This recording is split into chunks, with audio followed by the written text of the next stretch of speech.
Welcome back to the Brush Creek Podcast. I'm your host, Chance Tudor. And I'm Chaz Truehill. Welcome back to Brush Creek Podcast 27.3. We're back. This is episode 17, I believe. That's right. Feels like we've been gone for a little bit. Yeah. Which I guess we have about a week and a half. Yeah, it's been a minute, but episode 17. 16 was us last week, just the two of us. And we're back on track. I was telling our guests we're kind of probably finishing up some hunting talk, as sad as that is. I know we're going to have some turkey stories stuff. This will probably be one of the last deer stories per se, probably for the year. We'll talk about turkeys and coyotes and then fishing and then whatever else comes with that. So any updates you got for us, Chance? Haven't done really a whole lot. Been gigging a few times, mainly on Lake Uchee. It is terrible. Yeah. Then it got muddy, made it even worse. Yeah. It was bad enough without being muddy. Yeah. Just muddy, and fish aren't where they normally are. And, I mean, you can kill enough to eat if you kind of got to work for it. Yeah. But it ain't all that good. Sure makes each bite taste good, though, doesn't it? That's right. When you work a little hard for it. Mm-hmm. So that's kind of a gigging report. Not a whole lot to report on. I did put out a hog trap the other day. On one of my leases, I had a camera out just kind of checking the deer to see if, when sheds are falling and stuff. And I had probably around 6 show up, and they hadn't been there since like September, and I already had a hog trap out there, so I just moved it over by my camera, baited it up, and now we're just kind of waiting. Yeah. I had a deer set it off 2 days ago. And then last night I actually had a deer inside of the pen. Oh, really? Yep, but it didn't set it off. It turned around and walked out. Got some corn, got out. Yep. Kind of like I haven't looked today. It's probably a little bit early, but have you any of your bucks still holding horns, or? Yeah, there's a couple. Not any of the good ones. I haven't seen them. I don't know if they already dropped or if they're just not around. There's some smaller 8 points that have both sides as of a couple days ago. Yeah. So it's the 1st of March. Today's March 2nd or 3rd. 2nd, I think. 3rd. And I've yet to be shed hunting. That's not like me. I already feel defeated, and I haven't even stepped foot in the woods. I know it sounds stupid, but I mean, like, none of my deer are doing what they usually do. It's just been weird. It's been so. I don't even know where to start. I mean, I don't know where my bucks wintered at. I haven't had a good deer on camera in a couple months, honestly, at least a month and a half. There for a little bit, I had a couple deer that shed both horns, a couple of shed one side, and some smaller 8 points were still carrying. But I don't know, man. It's weird. I'm gonna get out there still. Don't get me wrong. I'll probably come up with something. I bet I can find 15 or so still, but it won't. It's just hard to get out there when it's like this. I know. It's already like the season's already changing. Like, and it's really shouldn't even have started yet. Our friend Jeremy Littlefield went out west and expected to do good. I think he found one. Yeah, 1 or 2 maybe. I mean, like, and put the miles in. Yeah, should have found like 30. Oh yeah, or 40 for sure. But they're so sporadic. They're so spread out. It's weird. I don't know. These old legs are tired, but I'm gonna train them back up again. So yeah, I need to get out there and get some miles on to get ready for turkey season. I know for sure because it's gonna be rough. Yeah. Chance and I, speaking of turkey season, did not even draw at Kansas Tech. Nope. We're out of everyone that we know that put in. We're the only ones that didn't draw. Go figure. We got this theory that that's going to help us draw a deer hunt, though. Oh yeah. We're hoping maybe since we didn't draw there, I'm going to draw. Or I should draw a deer hunt. I have a preference point. Yeah. Kansas. So. Yeah. Hopefully we do. It's kind of weird year, but I don't know. We got no Kansas turkey hunt. Obviously Oklahoma, one bird state now, and then we're going to kill our 2nd and possibly 3rd bird in South Dakota. Yep. We're going to that optimistic. South Dakota, we go May 18th through the 21st, something like that. I believe that's right. Yeah. So hopefully it's a 2-bird state, so wham, bam, thank you, ma'am, and probably head back home. That's my goal. Is that yours? Oh, yeah, for sure. Let's because they're too good of eating. Get it done. They're too good of eating not to go kill as many as you can. Trapping is now officially over for the fur bear season. Max and I were tallying up. We trapped 16 coons and 4 coyotes this year, and a possum. Yeah, so pretty cool. First coyote I ever trapped in my life, and and everybody always says, once you trap the first coyote, it's kind of easy. You'll figure out what you need to do. And What do you figure out? I That don't they know. just start showing up more? I guess so. Just be patient. I don't know if them, just urinating and stuff when they were trapped. Just kind of attracting them. I think bringing so. them all into the I walked area. up on the first coyote I got, and he immediately just kind of hunkered down and just started peeing everywhere, almost like a whip pup or something. I mean, he was a nervous wreck, and the next coyote was trapped right beside him, and it peed and pooped everywhere. And then number 3, number 4 just happened, just bam, bam. They say those, once those traps kind of get, almost scented or flavored, if you will, that they produce a little more. So maybe that was why, because all 4 were caught within, rock throwing distance of each other. Yeah. I actually saw 2 of them the other day when I was over there. Yeah. They were still hanging out, huh? Yeah, they're in heaven. They look pretty rank. Yeah. They were kind of mangy, and I didn't feel like there's anything I could do with that coyote, so I just shot him, killed him, took him out of the trap, and threw him off to the side. So, anyways, anything else? I don't really have a whole lot. Yeah, kind of a dead time. It is kind of a weird, and this is going to be, if we can make it from now till September, this podcast will probably make it forever, because this is going to be the lull of hunting. I mean, like, it's hard to think about lacing up boots and climbing up a tree when it's 105 degrees. Mm-hmm. It's hard to think about slinging an arrow when you don't even know where your release is. I mean, like, all that stuff will happen. Well, without further ado, today we have Mr. John Ward himself. John is one of those guys that listens, and a friend of his said, "Man, you've done something cool. You got to get on there." So I had a guy reach out to me and asked if we'd have any interest in having his friend on, who chased a deer for quite some time and finally got it done. And I said, "Well, who is it?" He told me John Ward, and I said, "Well, I know John. I'll reach out to him." So, John, without further ado, nice to have you on. Go ahead and introduce yourself. Tell us a little bit about who you are, where you live, all the details. Thanks for having me. Yeah. Yeah, welcome. Glad to be here. Love the show. Yeah, thank you. You guys are doing fantastic. Well, I appreciate that. Yeah, thank you. John Ward is my name. I live in Grove, Oklahoma. I live on Grand Lake. Just love to hunt. I recently started about 8 years ago and chased these deer that I don't have any clue what I'm doing, and just enjoying the outdoors and the reset button. And that's about it, man. Yeah. Just got lucky. So you used to do some remodeling. Yep. Correct? Yep. Yep. Matter of fact, 10, 12 years commercial, then residential remodel with mostly friends. Yeah. And He's done a lot of work here at L&L. Helped us finish up some afterthoughts when we were adding on and doing this and that. So he's been involved in some of those details here with Jeffrey Elrod. work with my good buddy Jeffrey Elrod. Oh, yeah. Who doesn't know Jeffrey? Big Jeffrey. Ooh, Jeffrey. I love Jeffrey. Had a lot of good years with Jeffrey. Great friend. Like, just love him. And we did some really big, awesome projects. Yeah. And it was a lot of fun. Right. But he kind of helped me get into the deer hunting as well, with just not having a clue, just helping me get started. Right. Yeah. He him and Hank, they chased a lot of deer together. I feel like they've been successful in a lot of good hunts. Jeffrey, actually, I talked to him the other day. He was giving Hank a lot of props. He said, "Man, he made like a little collage of pictures of him and Hank together." Yeah, I heard about that. He was like, "Man, about every good deer I've killed, Hank's had something to do with it." It was pretty cool looking at that. But well, I appreciate you being on. You live, you said you live in Grove. You live on the lake, Live correct? on Grand Lake, north part near Blue Bluff area. Okay. It's Elk River. It's kind of where I live. It's just where the two rivers meet.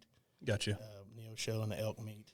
It's a little point called Reed Point, and some may know where it's at, some may not. But Yeah. up the river, basically. So you have a dock, right? I have a fishing dock. Yeah. Do a lot of fishing. I do as much fishing as I possibly can.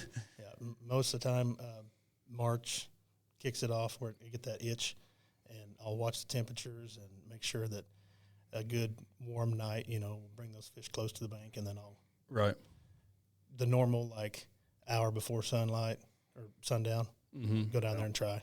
You mainly after crappie, or do you 100%. catfish, or I do it all. Yeah. Just whatever's biting or whatever season? Crappie's my favorite. Yeah. But it's hard to beat a good old day of drift fishing No, for some sure. catfish, especially when you find them and hammer them. Oh yeah. That area over there is kind of known for crappie and catfish. Yeah, it's a good spot. Yeah, good fishing area. Yeah, for sure.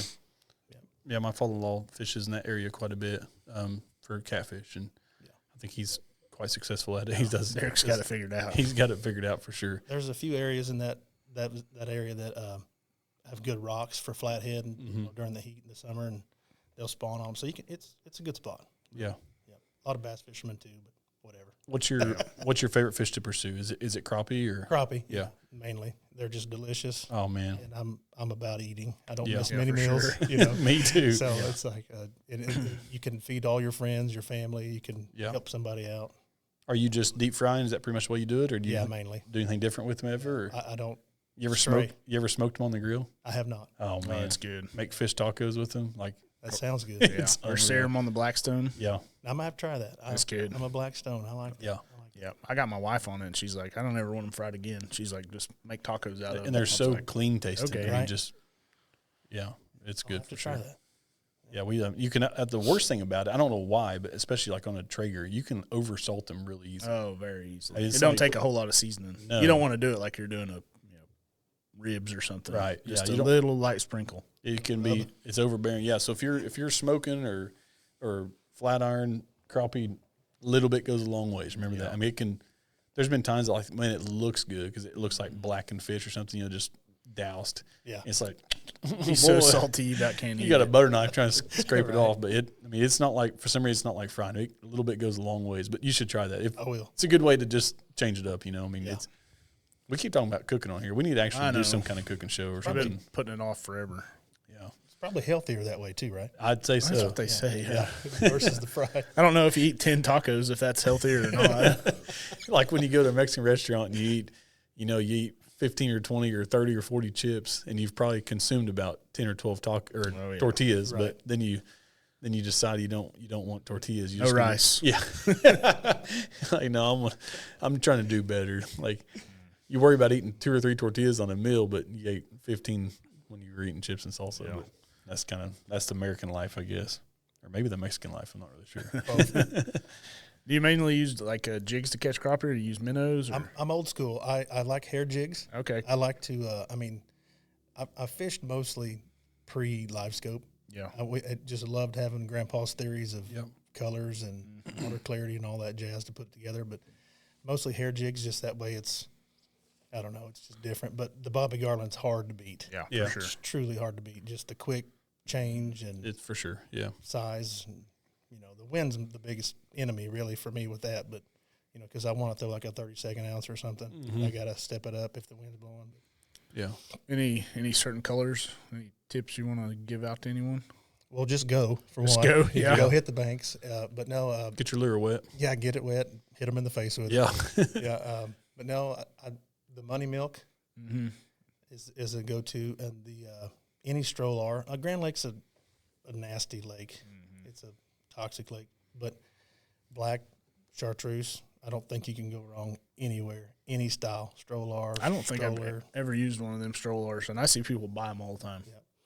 Oh, is that the one with the little tail? Like the little paddle on the tail? They have like a bigger head, and then they're It's got like a. They have swim tails, and then they have different. There's Yeah. a stroller, and then a stroller, and then something else. yeah, they're a little bit bigger than like They're the a little longer. than like the baby shad or whatever. Okay. Yeah. They have a little more action, or It has a swimming tail. I just use baby shed. I guess I never even paid attention to anything else. I've never used one of the strollers or. But we sell them a lot here. Oh yeah, Huh. I see people buy them all the time. I'm like, I guess I'm gonna have to try it. Hey, these guys have a good idea. Yeah. Are you a power bait guy at all, or When we're fishing like it's cold, if Yeah. it's super cold and we're in a dock and it might be a little slow, maybe, but not really. Yeah, just something to change it up. Yeah, maybe. just change it up. Change your story. Yeah. You always sit next to your buddy, go, I know what'll get them. Yeah, this will get them right here. Spit on it. Yeah, exactly. And you don't catch anything, or you do. Right. It's just part of it. you like living on the lake? Is that I do. We've been there 26 years now. Oh, wow. Yep. you're rooted on the lake? You didn't Kind of. just- I tell people I'm from Grand Lake, not Grove. Yeah, I'm from Grand Lake. that's the only reason you're on here because you're not from Grand Island. Exactly. But no, I do. Where I live, it's pretty good because it's kind of the end of the road. There's not too many people that are full time. Yeah, There's a few weekenders, and they're good people, so makes it a lot better. right. Yeah, I can see that. don't for really sure. bother you. Yeah. Do you? I know you do a little bit of waterfowl hunting. Do you waterfowl hunt anywhere around your area? Or are you pretty close in with community houses and stuff? Elk River, close. Okay. You know, sometimes I'll go up to the Neosho. It just depends on if there's more birds, but Elk River primarily, closest to the house. And then everywhere else is private land that I've got permission. Yeah. So are you putting a boat in off the dock and running up the river, or are you usually driving? I'm normally roughing it. Me and the dog are 4 o'clock, walking to a spot, Yeah. trekking in and setting up and waiting. And nothing wrong with that. You're making good memories then. Yeah, absolutely. You know, you can get too many toys and too many designs and ideas and not kill more birds than the next guy just doing it old school. I enjoy the boat because it's convenience. You know, you can run, but it's like it's almost better to ditch the boat and then brush in versus brushing the boat in. Right. And that's just my opinion. But Right. Yeah. So, did you, as far as growing up, did you grow up in Grove or? No, I've been waiting to tell you guys this. I was actually I grew up in Wynnewood, Oklahoma. Wynnewood. I've heard of that. Tiger King? The Tiger King. Yes, I was like, I've heard of Wynnewood. Yes, Okay, yeah. yes. A lot of really good people there, unfortunately, get blamed for the Tiger King. Oh, wow. But yeah. I knew that name. Yeah. Carol Baskin, man. Carol Baskin, exactly. That's great. I'm never going to recover it financially. But this will be the highlight of this show, actually. As soon as you said Wynnewood, I was like, I know this name for some reason. yeah, I grew up in Wynnewood for 14 years. My parents were both school teachers, coaches, and we just, that happens. You move every now and then in that field of coaching and whatever. Yep. And so we moved, and we had some family health issues, so we moved back home to family and take care of Pops, who was sick, and relocated to Ramona, Oklahoma. If you've heard of Ramona before, it's just south of Bartlesville. Okay. It's a little town, and there's probably, I don't know what the population in Jay is. 22 to 500, 25. something like that. There's probably 2,500 wards in Ramona, and there's a lot of wards there. Okay. Wow. I say that, it's a joke, but there's a lot of wards there. It's where my dad and everybody's from, and went there for a year, and then they retired on Grand Lake in 2000. Okay. Moved to Grove. And what year did you graduate, like high school? 03. Okay. But I didn't graduate Grove. Okay. Dad was a basketball coach, and we liked to win. We didn't win at Grove, so we moved. Gotcha. So we moved. Yeah. I graduated from Yale High School. Okay. Just east of Stillwater. Gotcha. Yeah. So good luck thinking that we're going to talk about Wynnewood for a second and then come not on, go let's go. back. Let's But we're go. going back to Wynnewood. I did not eat any of the food there. I'm just Okay. Especially the Chinese food. None of it. Tastes like kitty. No, it's all true. So is speaking of Tiger King, did you know the family or anything there? Or? So that's, oh God. Oh, we got plenty of time, Yeah. man. I hope you guys don't need to go anywhere. We went, I can't remember if it was the Johnson O'Malley program or a baseball team or something, but we went as a group of kids, and it was not Joe Exotic yet. He was just the Wynnewood, whatever it was. So Wynnewood weirdo. Wynnewood, I don't even know what it's called. Greater Zoo or something. Yeah. We went, and I'll never forget, my mom said, do not eat the food. Do not, because she knew, that it was just from dumpsters, basically. Yeah. And it's true. The people he had working there were homeless for the most part, probably not getting paid. Wow. The facilities were kind of run down, but smelled like ammonia from all the cats. You know? Oh, gosh. I'm not a cat person. Me at all. neither. Sorry. Not at all. But, yeah, I did have an experience there, and he wasn't who he was yet, Right. And then we left in 2000 or 99, and then When did all that happen? Like, I think it was 2000, 2001. God, maybe. you just dodged a Yeah, bullet. we just dodged it. Yeah. Literally probably dodged a bullet. That Carol Baskin. I feel like I remember that kid that was running around with the AK, Oh, yeah? boyfriend or whatever. Yeah. I don't, whatever he is, but I feel like I remember that guy. I bet you couldn't wait to watch that show when you heard about it, huh? No. Didn't want any part of it. There was one guy I went to school with who was a fireman on one of the calls there, and I saw him. I was like, Lou, that's Lewis right there, and he's got a look on his face like, again, really? We're out here again, like what the Dude, that was a weird time for us because that was during COVID. COVID. Man, I sat at home and watched that, and and I didn't really know like if I should tell anybody I was watching it. It like took the world over. I know it did. It was like the most watched Netflix show ever. Yeah, good timing for them to release it. But For sure. I remember like at the time Shane Bonebreak worked here, and I didn't want him knowing I was watching it. I thought I was like embarrassed that I was watching this show called Tiger King about a gay guy and his love for kitties. I mean, it was weird. It was a weird time, man. But And then you got to making pictures. I made him. Everybody that's in my contacts that I was close to, like I made their own Tiger King photo. Like that's when the I Swap Faces app was out. Oh yeah. So I'd take like Chance's face and swap it out with Tiger King's on, Yeah, actually Shane is still on my phone holding 2 white kitties. Some of them's gotten changed since then, but a lot of them are still awesome. in my contacts. Is that I don't know. It was just Tiger King was it was a weird time. Yeah, well, this is truly. When he would, man, I knew would. as soon as you said that name, I thought, man, I've heard that. I thought about that. I thought about that whenever you said we're going to have you on. I thought he's going to ask me where I'm from, and I'm going to have to say when he would. I knew Absolutely. Again, a lot of great people there, but yeah.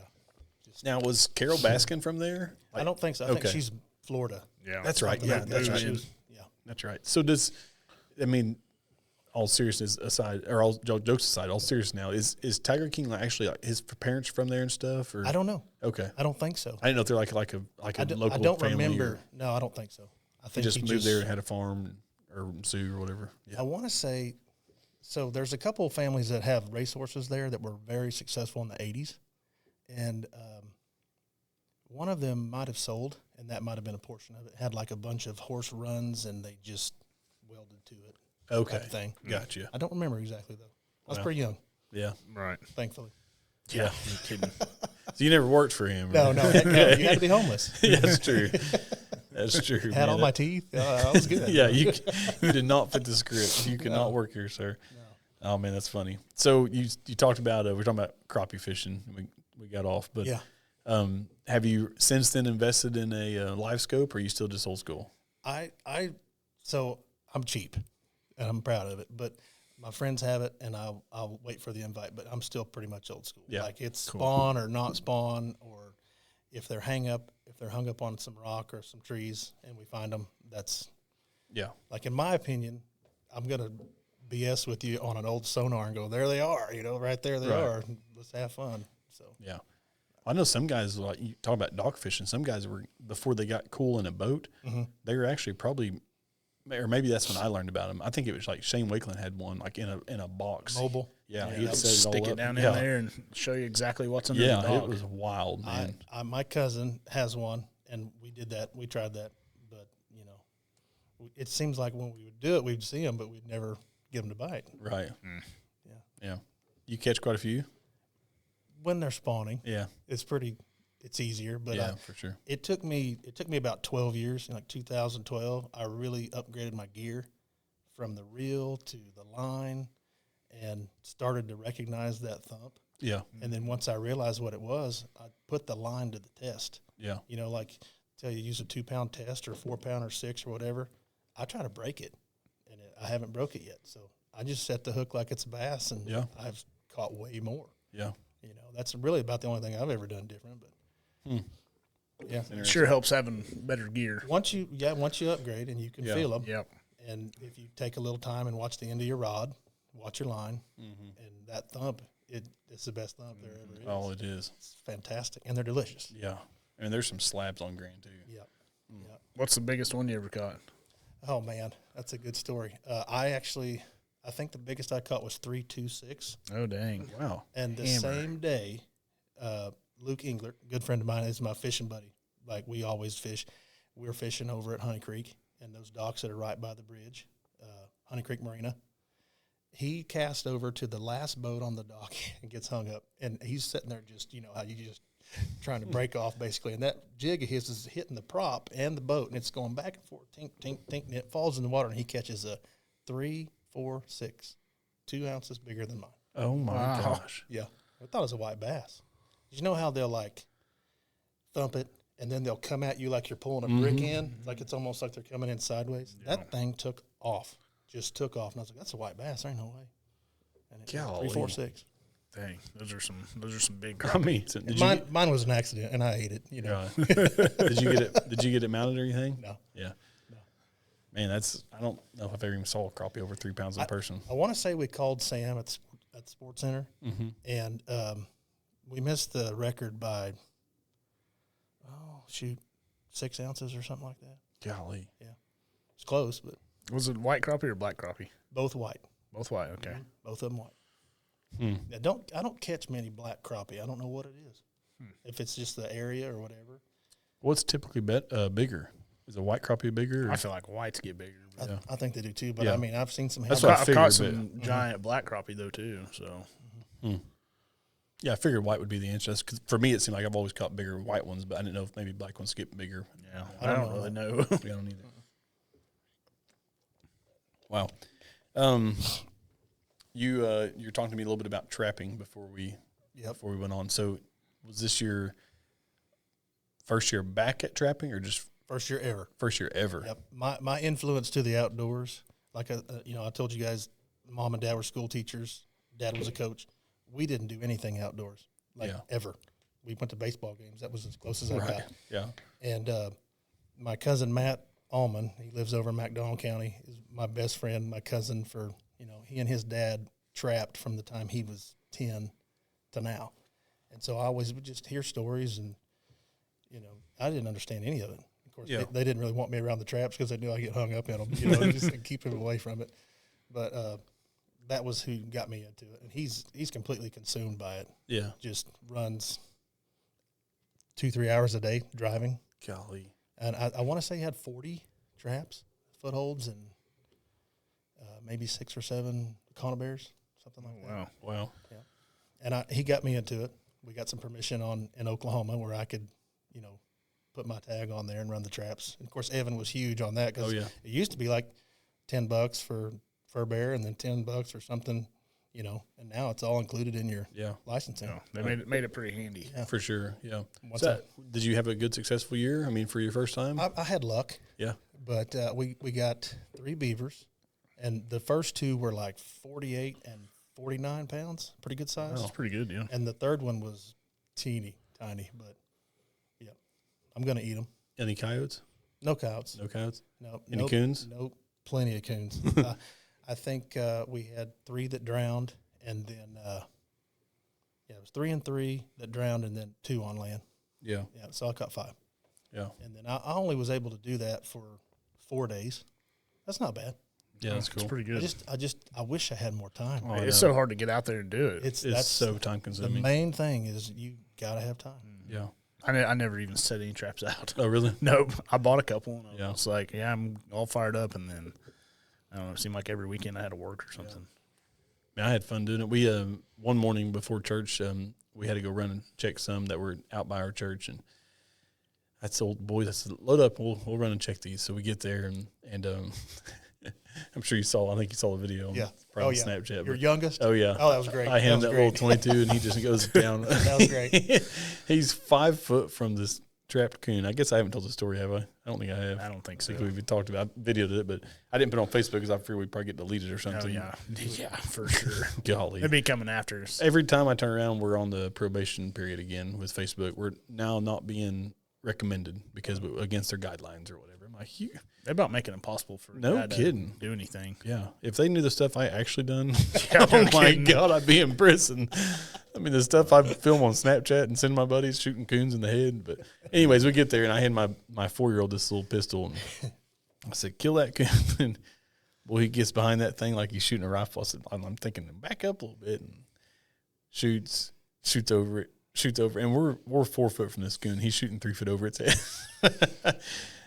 I said, point it down a little bit. I mean, he smokes that thing, and it goes, and he didn't like that. So his brother grabs that gun and finishes it off. But anyways, I thought it was cool because this coon is really pretty. I mean, like super pretty coon, probably the prettiest one I caught this year. And I reached out to Evan. And I said, hey, I don't know much about this part of it. I've been just giving my coons to a guy that wanted them to save up a little bit of money to purchase whatever he's getting. But I said, I don't know much about this, but can you help me, skin this or whatever? He said, man, just drop it off and I'll take care of it. So I want to get it tanned too, because it's Rex's first thing he's ever killed. I mean, he's fished a little bit, but that's the first thing he's ever actually killed. And I thought it'd be cool to get a little pelt done of it. So anyways, it's a real pretty. It has like a lot of black in it, like real just dark. So Evan said he's going to get it taken care of. I'm going to pay him to whoever he has tan it. So I'm looking forward to that. It's pretty cool. But that's the only thing I really kept throughout the year because the coyotes I caught were all mangy. Yeah. 2 of them were really bad. Anyways, yeah. So I'm not really into it for that matter. We're giving hides away and doing whatever. So did you skin any of the beavers? We did. Yeah. We sure did. You gonna get them tanned or? I don't think I will. I think we're just gonna sell them. Yeah. Yeah. What are they bringing? I don't know. I don't either. I've called Evan a time or two. It just depends. Yeah. It just depends. There's no real. I've got one in the freezer. I never got around to doing anything with it last year. Yeah. Now you have a son, correct? I do have a son, 5-year-old boy. 5-year-old. So was he liking the trapping? He's got autism. Okay. And I don't think it's like severe or anything. He's nonverbal. Yeah. But as far as the outdoors, we get muddy and we go back inside. You know, like I'll take what I can get. Yeah. But the outdoors is just not appealing to him yet. Right. He just started with his new pair of muck boots. He saw Dad wearing his, and he's got his own pair. Oh, that's cool. He wants to get. I'm like, all right, we're moving in the right direction. Moving in the right direction here. Let's go. Yeah. So are him and your dog good buddies? She's really good with him. He doesn't really care either. Okay. No. But you put a lot of work in this dog, right? You've trained her quite a bit and stuff. It's all DIY for me. Yeah. It's all brand new. The Gun Dog book. Mm-hmm. I didn't read it, but I found a really good guy on YouTube that went over everything. Yeah. And she's done really well for me being the trainer. Yeah. If you will. Yeah. Yeah. No, I understand that. I sent my dog off for 4 months, and I'm not gonna lie to you, I don't think she learned anything while she was there. Really, I didn't know you sent her off. Yeah. Old Marsh. Yep. Videos you And heard. she's I think she's pretty good for. I was telling Chance yesterday or 2 days ago. She loves playing with a tennis ball over. I mean, she likes bumpers too, but tennis ball is her go-to. And I threw a tennis ball across the holler, and it kind of went into some thick leaves, and I marked her, and had her sit there, and I was drinking my water and sitting in my chair, and she's looking at me like, "Are you ever going to tell me to go?" And by now she's kind of watching me, looking at the ball, looking at me, and I'm trying to get her to kind of somewhat lose focus, and instead of just watching it land and pinpoint, So, and I get back on top of her, and I mark her, and I said, "Mark, good, Marsh," and she takes off. And I sit back down in the chair. Me and my wife are talking, and she's over there for nearly 15 minutes looking for this ball, and never gives up. Doesn't have a give up bone in her body. Isn't that awesome? And she finally comes back. Her face is just full of leaves. She's been digging those leaves because they're pretty thick over there. But anyways, I mean, she never probably went outside of maybe a 30-foot circle of where it was. I mean, she pinpointed exactly where it was, but once she got there, she couldn't find it. So then she started just kind of going back and forth, and figure eight and zigzagging, and.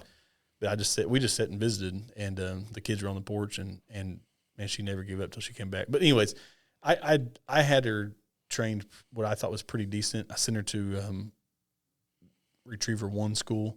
I thought I was getting a little bit different product than just obedience and some other things. He taught her to force fetch. He taught her, don't get me wrong, she learned some stuff there, but she didn't come back like ready to cast or anything. And I thought I was getting something different. So when I go to pick her up, I'm like, so is she done? He's like, yep, she's ready to go. And I was like, okay. She done this when I was at home, and this costs a lot of money. But anyways, I'm not dogging on the guy, but I don't think they meshed real. And then ironically, right afterwards, he quit doing retrieving school. So I don't know what happened, but Got you. I think that he was kind of on the end of his version of training, and You know how the outdoors will teach you so much. Oh, yeah. It'll humble you in ways that you're nonstop. like, it's outstanding. Teaching your dog or trying to understand that, I learned so much patience through her. Yeah. Because, it's like it looks easy, and you see those guys make it look real easy. And they'll have 6 or 7 dogs. Oh, yeah. And they call out 2. You work with your solo dog, and she's just jacked up, and you can't get her to do it. It's amazing what she's taught me. Yeah. For that. My dog is she's tiny, man. She probably weighs 45 to 50 pounds. Really, little bead lab. She's almost 2, and she's almost too kind-hearted. I mean, she is so kind-hearted. Have you bite in her or anything? Man, it wears me out. I can't even hardly get mad at her. And she'll just, if I'm like, Marsh, no. I mean, she'll take off running and get underneath the porch and hide. And I'm like, what in the world? I don't think he beat her or nothing. I mean, she was tender-hearted when I took her there, but I'm not saying nothing bad happened. She just can't even hardly put a shock collar on her.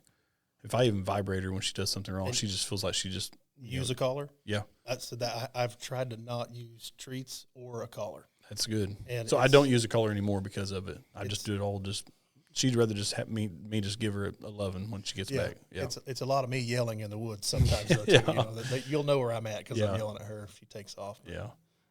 I try to do that. What's her name? Stella. That's cool. Yeah.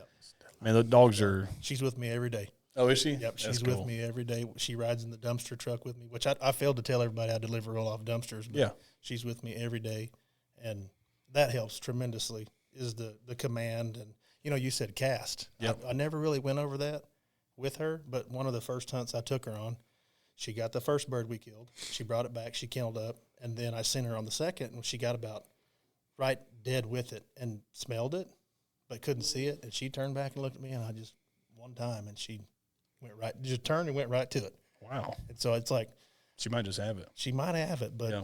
I'm her trainer too, so Yeah. you gotta give her a little slack.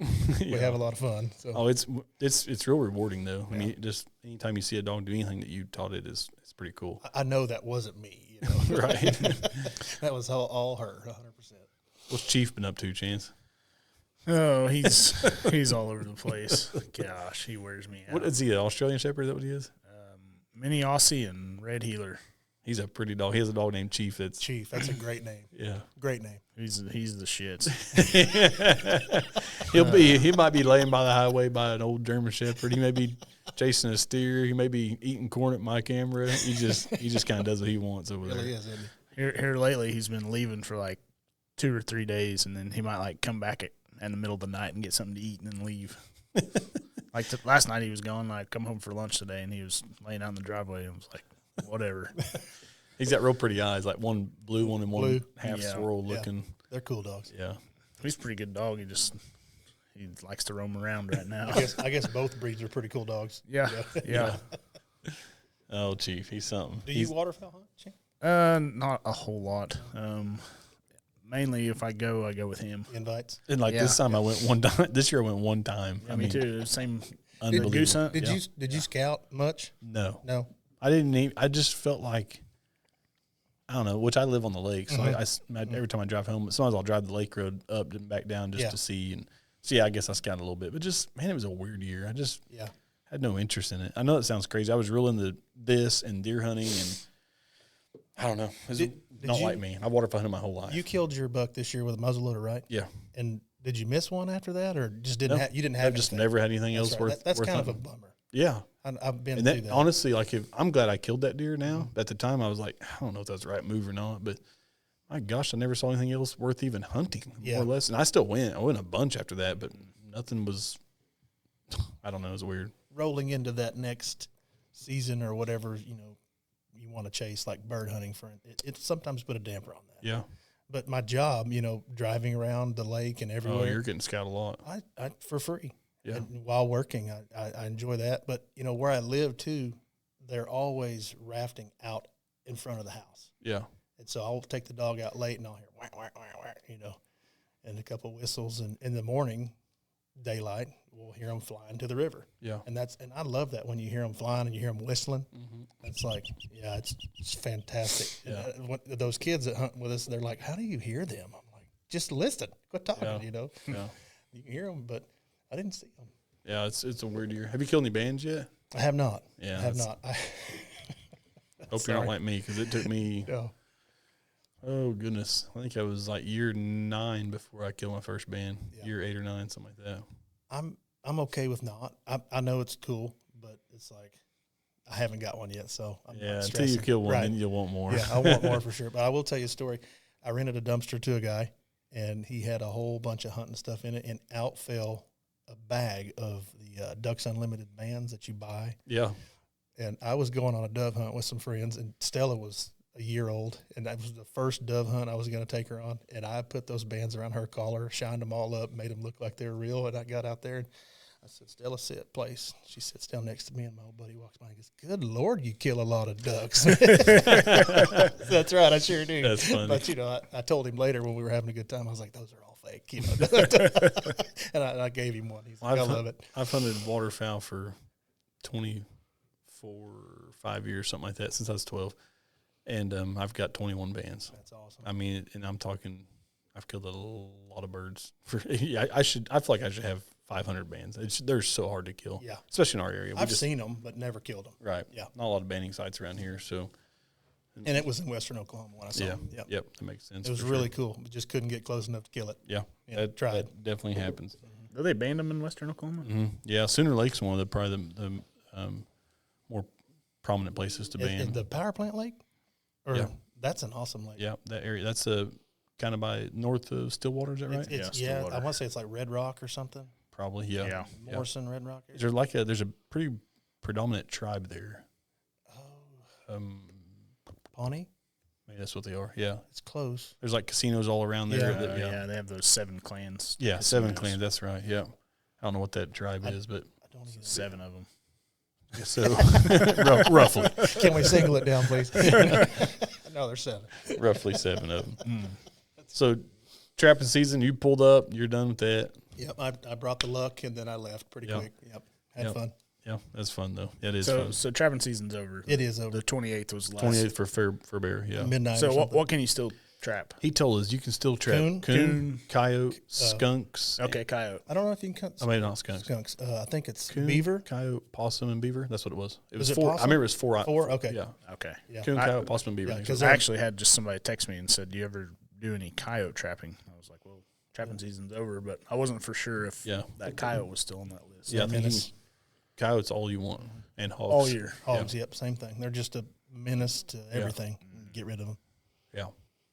It's fun. Yeah, trapping hogs is fun too. Yeah. Never done that. It's wild. Never done that. You don't realize how strong a hog's face is until you trap one and you walk up on it.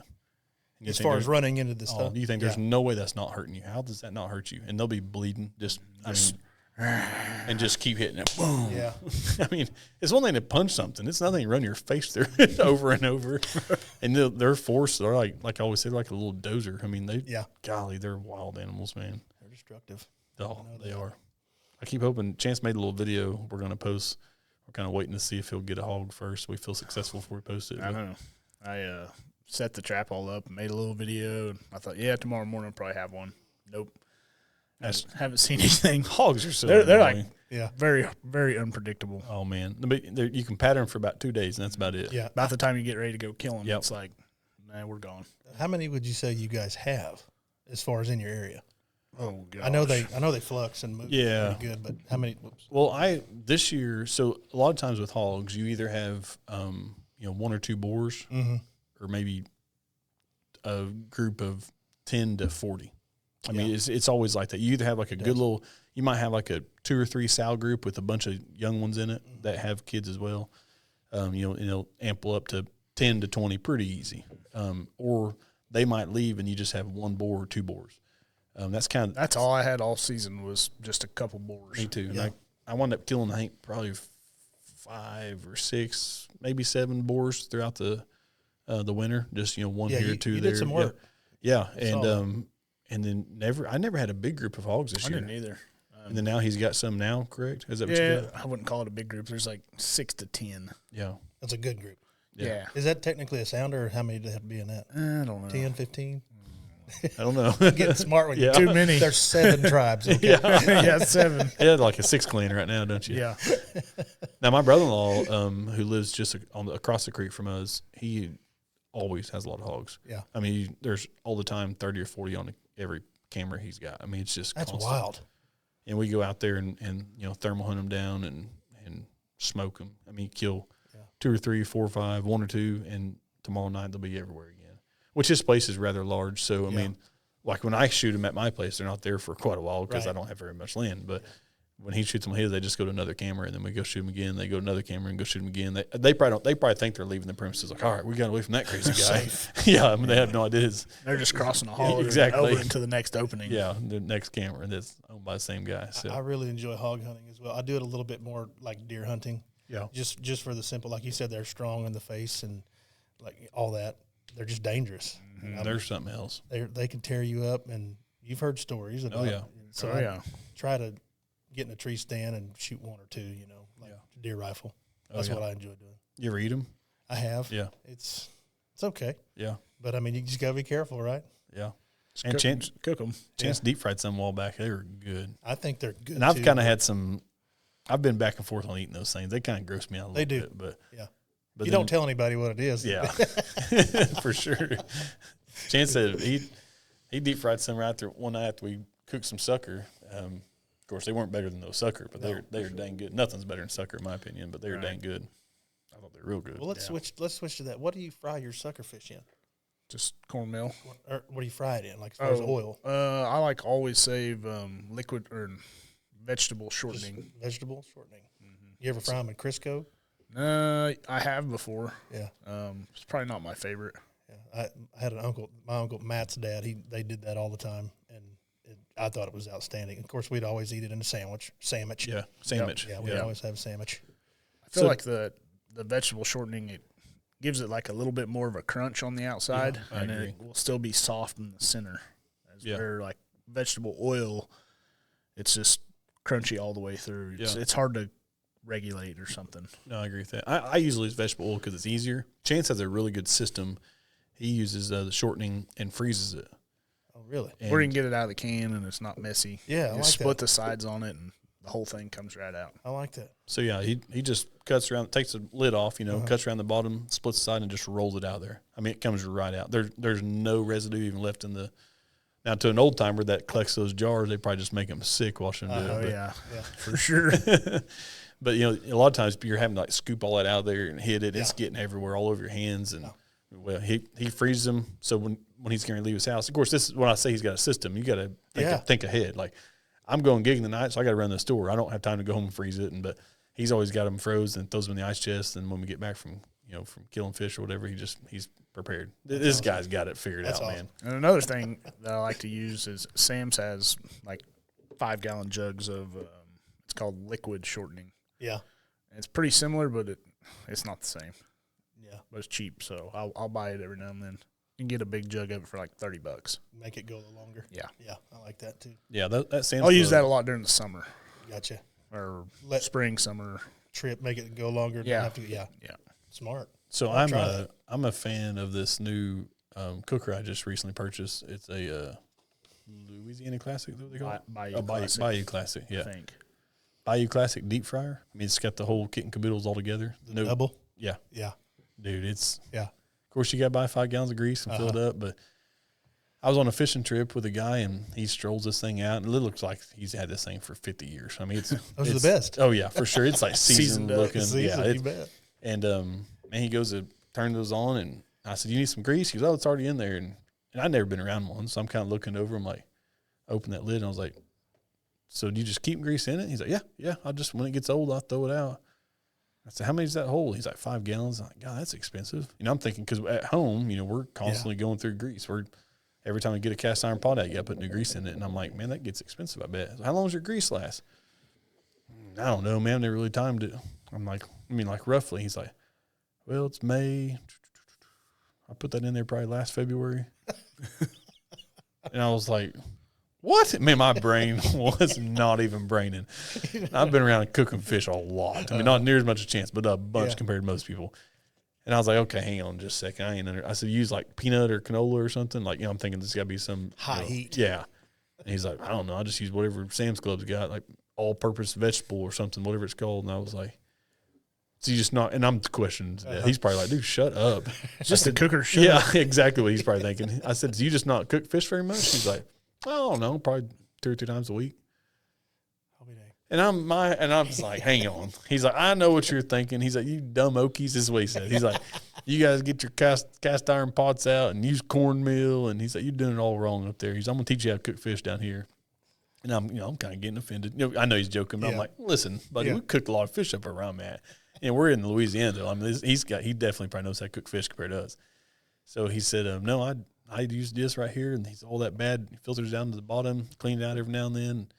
He's man, you can cook on this grease for at least a year at a time, and that's worth it. Yeah, but he uses that's worth it. Save a lot for sure. So he uses Louisiana fry, which Chance and I use that like on sand bass and catfish a little bit, and we use my sucker. What was his called? Chicken fry. Chicken fry. The it's mix? Louisiana brand. Yeah, but instead of the blue, it's the red. Okay. The blue is called fish fry, and the red one's called chicken fry. And he sifts. He pours it into like a sifter and gets all the little lumps out of it, throws it out, and then breads his fish in it. And Buddy, I'm here to tell you, that dude can flat cook fish. And I'm not going to tell you, the problem is I can't really tell you if it was better than our fish because it's the fish we're eating. Like, one of the things we're eating was drum. Oh, right. And I'm like, at home, we don't even. Well, isn't it a redfish yeah, down there? Yeah, it's we drum, were eating redfish and black drum is what Right. we were eating. So I don't know. I mean, his fish is good. I don't know what it would be like if he cooked a sucker sandwich in that, but it's pretty good. So, anyways, I come home and bought one, and they're expensive, man. They're which I don't ever go anywhere. I mean, if I'm down at the lake, I'm cooking with Chance or eating with him, not really cooking with him. But to me, it was like if I'm going to catch some crappie or catfish and just cook them, I'm going to do it on the back porch. So I bought me a little 2-burner, 4.5 gallon, and I've had it in there since last July probably. Yeah, I've cooked goose in it. I've cooked hush puppies, French fries, a bunch of fish. I mean, not as much as him. I haven't probably haven't used it since December, honestly. But dude, it's easy. Man, you just turn the propane on, and I'm talking that it's got a gauge on it. Just same oil. Oh yeah, same oil. I haven't changed nothing. Outstanding. I can't wait for somebody to ask me, like, I don't know, oil's probably from February 24. I'm gonna say something like that. He acted like I was crazy for thinking that was. I was like, does it get rotten? Because I know it gets hot in Louisiana. Like, I'm thinking this ain't a good idea. But About the bugs. I guess it closes, doesn't it? Yeah, closes up. Yeah. Do you have a cover for yours? it just shuts. No, like a cloth bag or anything that goes over it. No, I probably didn't know if like dust would get in there. probably. I don't know. I should probably. It'll be all right. Yeah, It'll burn out. just get the grease hot enough. That's another cool thing. They've got like a jet boil on. I mean, it's like. Yeah. Then you can just turn it down to like a regular flame color instead of the blue. It just kind of maintains that heat. He never even adjusted his. I mean, just whatever he had it on, it kept it like at 375 the whole time. And he said another thing is people don't know you're actually burn. Like a lot of people burn your grease, you don't even know it. A novice cooker, Truly, you know. yeah. That's. Yeah, I burn it every time. He said when you have that gauge, you can keep it in the green. You got yellow and then green, then red. I mean, and that green gap's about from 325 to 400 probably. But you get over 400, so you start scorching your grease. And anyways, he had down to a system. Man, you could tell it was a science to him. But that's pretty cool. Yeah, it's cool. So I was gonna say, if you cook a lot of crappie, you should maybe look into one. I think I'm gonna switch that Blackstone. Honestly, there ain't nothing better than cooking on a Blackstone. Like, Oh, dude, It's good. it's a good argument anyway. Yeah, for sure. Especially if you like fish tacos. I mean, it's like and we do. we'll put corn tortillas on the Blackstone while the crappie's cooking. And it doesn't take very long to cook them at all. Like You can have a meal in like a 20 minutes. minute or two on each side, and they're done. Yeah. Do you ever cook goose on the Blackstone? No, I generally, if I'm cooking goose, I'm either smoking them with like goose poppers, like peppers and cream cheese, or mainly Hard to beat those. I'm mainly deep frying goose. Yeah. And I feel like I've got a goose recipe that's pretty decent. So I've got one I'm going to send you, and it's Blackstone. yeah, You have to put it in a crock pot. I'll just tell you. Put it in a crock pot and 10 hours, and then pull it, put it in the fridge, and then fire up your Blackstone, cut up 3 jalapenos, 6 or so bell peppers, 10 slices of bacon, get all that going, and put your goose. I left the seasoning out, but put your goose on the Blackstone and just squeeze all that juice and grease, because you know how greasy those things are. Just get them to where they start to char, and then throw your flour tortillas or corn tortillas on there. And I mean, talk about some fajitas. fajitas. That's what I kind of thought you were going with. I cooked. We put them in the crock pot with beef tallow and seasoning you can get at Walmart, just Super Bird or something like that. It's pretty cheap. It's good flavor. It's nothing crazy, but yeah, it just it's pretty good. Now, is this like chunks of goose or like a whole goose I think we did. breast? I did 3. Okay. No, I did 4. Yeah, just whole breast. And then you Put just them in kind the of crock pot. break them up when you get them on the Blackstone. Pull them apart. No, pull them apart after you get them out of the crock pot. Okay. Like a pulled pork. Yeah, pulled pork. Yeah. Same thing. Just pull them and then put them in the fridge and let them harden up. Gotcha. And that'll help dump a lot of juice out when you pull it out of there. And then just char those bad boys up. And I did that like earlier. I said, don't tell them what you're cooking. Yeah. I had some friends over and I said, we're going to do fajitas tonight. And I mean, oh, that sounds great. You want anything for it? No, we got everything. And there was 6 of us and no one said a thing, but this is really good. And I'm over there praying like, God, please hope this is good. You know, and everyone just enjoyed it. And about the time I'm going to tell him, the guy sitting where you are, and he goes, Found one. What's this? This little silver ball. I don't know what that I was is. like, I need to upgrade my magnet game here. Yeah, But that's I the was like, worst thing about waterfowl yeah. hunting. I was like, well, it's goose, and they're like, no way. And they took them home. They took some home. That was so good. I couldn't believe it. Yeah. I'll text you the recipe. Yeah, You try do it. that. Yeah. Well, we make duck fajitas. I'll make them up here on the smoker sometimes. They're pretty good. Yeah. I think they're all right. Yeah. It's easy. It's not like, I'm not saying they're amazing, but it's fast, easy. Put them on the smoker and duck. I usually mix duck, chicken, and bell peppers and onions and a couple of fajita mixes. I always enjoyed that when we would be working here at the store, and you'd fire up the smoker, yeah. and I'd be like, Jeffrey, it's lunchtime, man. And it's like it's 9:30. I'm like, do you not smell that smoker Right. over there? Like, We like cooking here. yeah, I always And- enjoyed that. If you can tell, we like eating too. Amen. And this camera really makes it look like we like eating. Camera's a liar. I like how it Camera's makes the only me liar. look. It makes me look skinnier. I hate this camera. So I better not ever sit on the end. Won't be able to get me in the screen. Right. You have any turkey trips or anything planned? Anything there really? I want to in the future. I want to. My cousin and I. He's. I said he was consumed with trapping, but he and his dad are turkey hunting machines. Yeah. They're like, oh, you need to turkey hunt. I'm like, nah, I don't like ticks, Right. but I like turkey. What about copperheads? You like copperheads? No, I don't like copperheads either. And you got to get amongst them. You got to get right Yeah. in there and sit still. And big old boy, you probably get what I mean. It's hard to sit still on the base of the tree. And, legs start going to sleep pretty fast. yeah, but I did get one last year, first time. First turkey, right? Yeah, it was a Jake. I didn't. Were you by yourself? I or- was. Cool. Cool. The day before, it was the first time I called and actually got one to react, and that was super cool. They're powerful birds. Oh, yeah. Yeah. I've been sitting in a blind, not in season, like November, and all the pole and everything go around the blind, and it's like an earthquake. Like, what's going on? I don't know what that's called when they make that noise. Or anyway, Like when they're drumming or whatever? I think it is drumming. Yeah, they went around the blind. I was sitting on a ground blind. They went around it, and I thought, what in the world is that? It's almost like I felt it. Yeah. Yeah, and looked out, and there's 20 of them. But anyway, last year was my first successful calling. That's and cool. So I called him, and he came to about 60 yards, I would guess, because I couldn't see him, but I know he knew. I know he could see me or know where I was, if you will. And then the following day, I got him. Yep, That's cool. it was pretty cool. What kind of call did you use to bring him in? The glass slate. Oh, yeah. Yep. Yep. I had one given to me, and I like those gifts like certain that. brand or anything?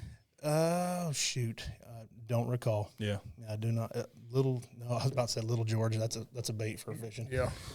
Monkey milk. Monkey milk, exactly.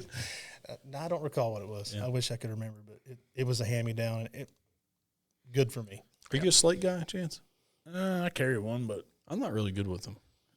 I like a diaphragm, and that's I'll bust it out if they're like not cooperating, yeah. just to kind of give it another different tone. Yeah. You're a box guy, right? More? Start with the box and then basically set it down and go straight to mouth. Yeah. Mouth's so easy, just you don't have to move hands or anything. I can't quite figure that out. Well, the first time I It's done tough. it, Yeah. vibrated my tongue. I was like about to sneeze and stuff and coughing. Mm-hmm. Now I'm not good at it, but I can call one in. So Do you guys think the best sound is the box call? I mean, I hear the Not argument. necessarily. I just like how loud you can get with it, and the box call I have, it does have a decent sound, but you can barely hit it, and it just can be super loud. Barely touch it. Yeah. yeah, I think I don't know a whole lot about turkey hunting. I'm somewhat new to it, past 5 years, 6 years, but I feel like some of the guys that have been the most versatile are probably on a slate. Would you say?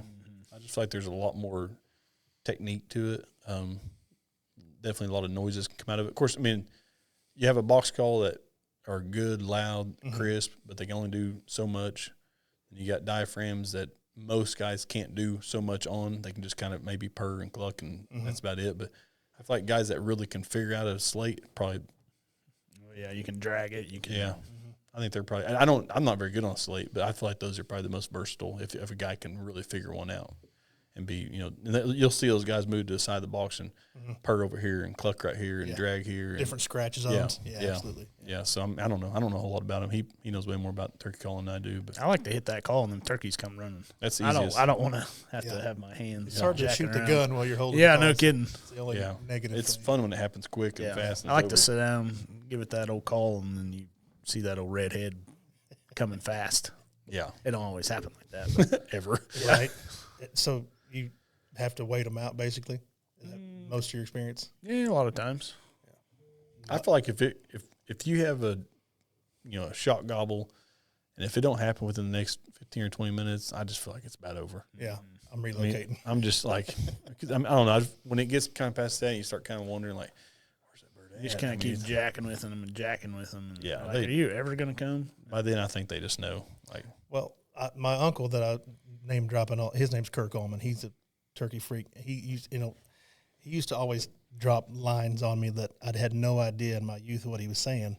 One of them was "turkey don't know time," and it never dawned on me what the heck he was talking about. And then I start turkey hunting, and I'm like, I hear him gobble, and then he gets into where I think I'm going to see him, and I don't. And then 2 hours go by, and I get up and leave, and then I'm driving out, and here he comes.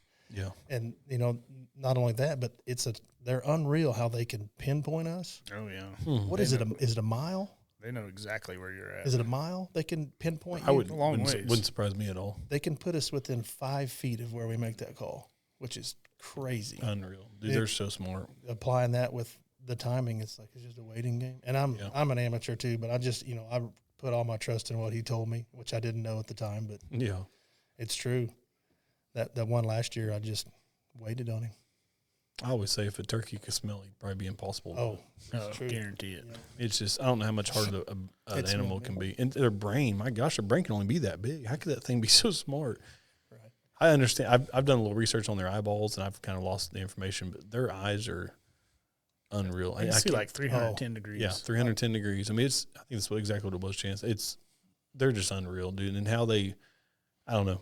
You should just go on a little rabbit hole just looking about turkeys' eyes. It's wild. I've experienced the vision during deer season. They came out onto the field 260 yards from me, and I at the time had a tripod, had the old bog stand with the 7 mag just standing there. And for the one time in my life, I clipped my glove to my coat. Have you ever done that? No.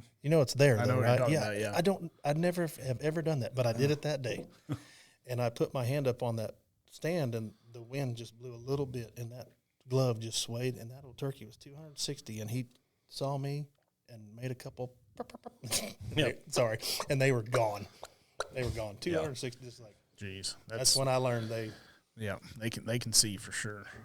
If they can smell. And then when they're rutting, if you will, I mean, you about can't mess it up. They're almost stupid if they want it. Yeah. If they want it, if it's going to happen, nothing you can do to screw it up. Yeah, they'll gobble and take off running, and they'll be in your lap in no time.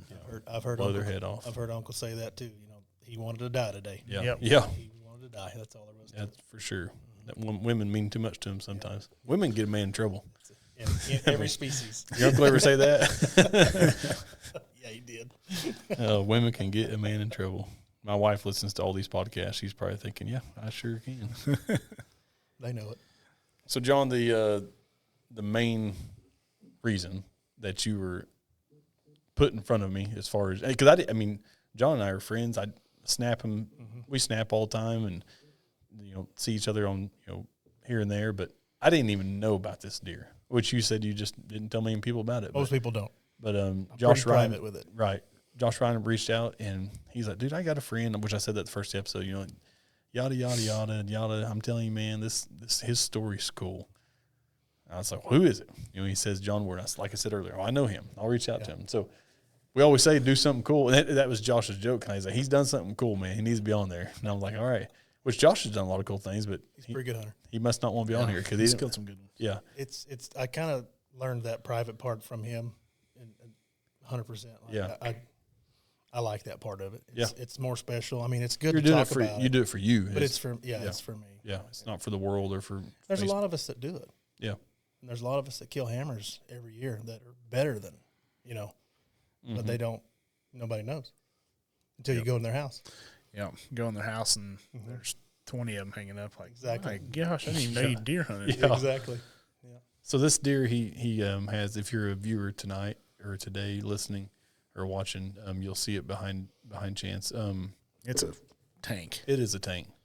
It is. I wish the camera could we'll have some pictures of it, but it's got like its own.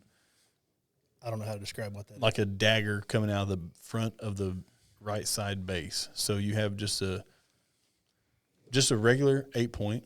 I say regular. He's not regular. I mean, he's two giant eye guards. Two giant eye guards. He's kind of short tined. He's very short tined. His 2s are decent. His 3s are short, but just an 8-point in a sense with giant eye guards that kind of have this like curvature to it. But then it has this big dagger, probably like a 9.5 or maybe, I don't even know how big it is, maybe 10.5 inch dagger coming out of the front side of the base of his right horn. Pretty cool.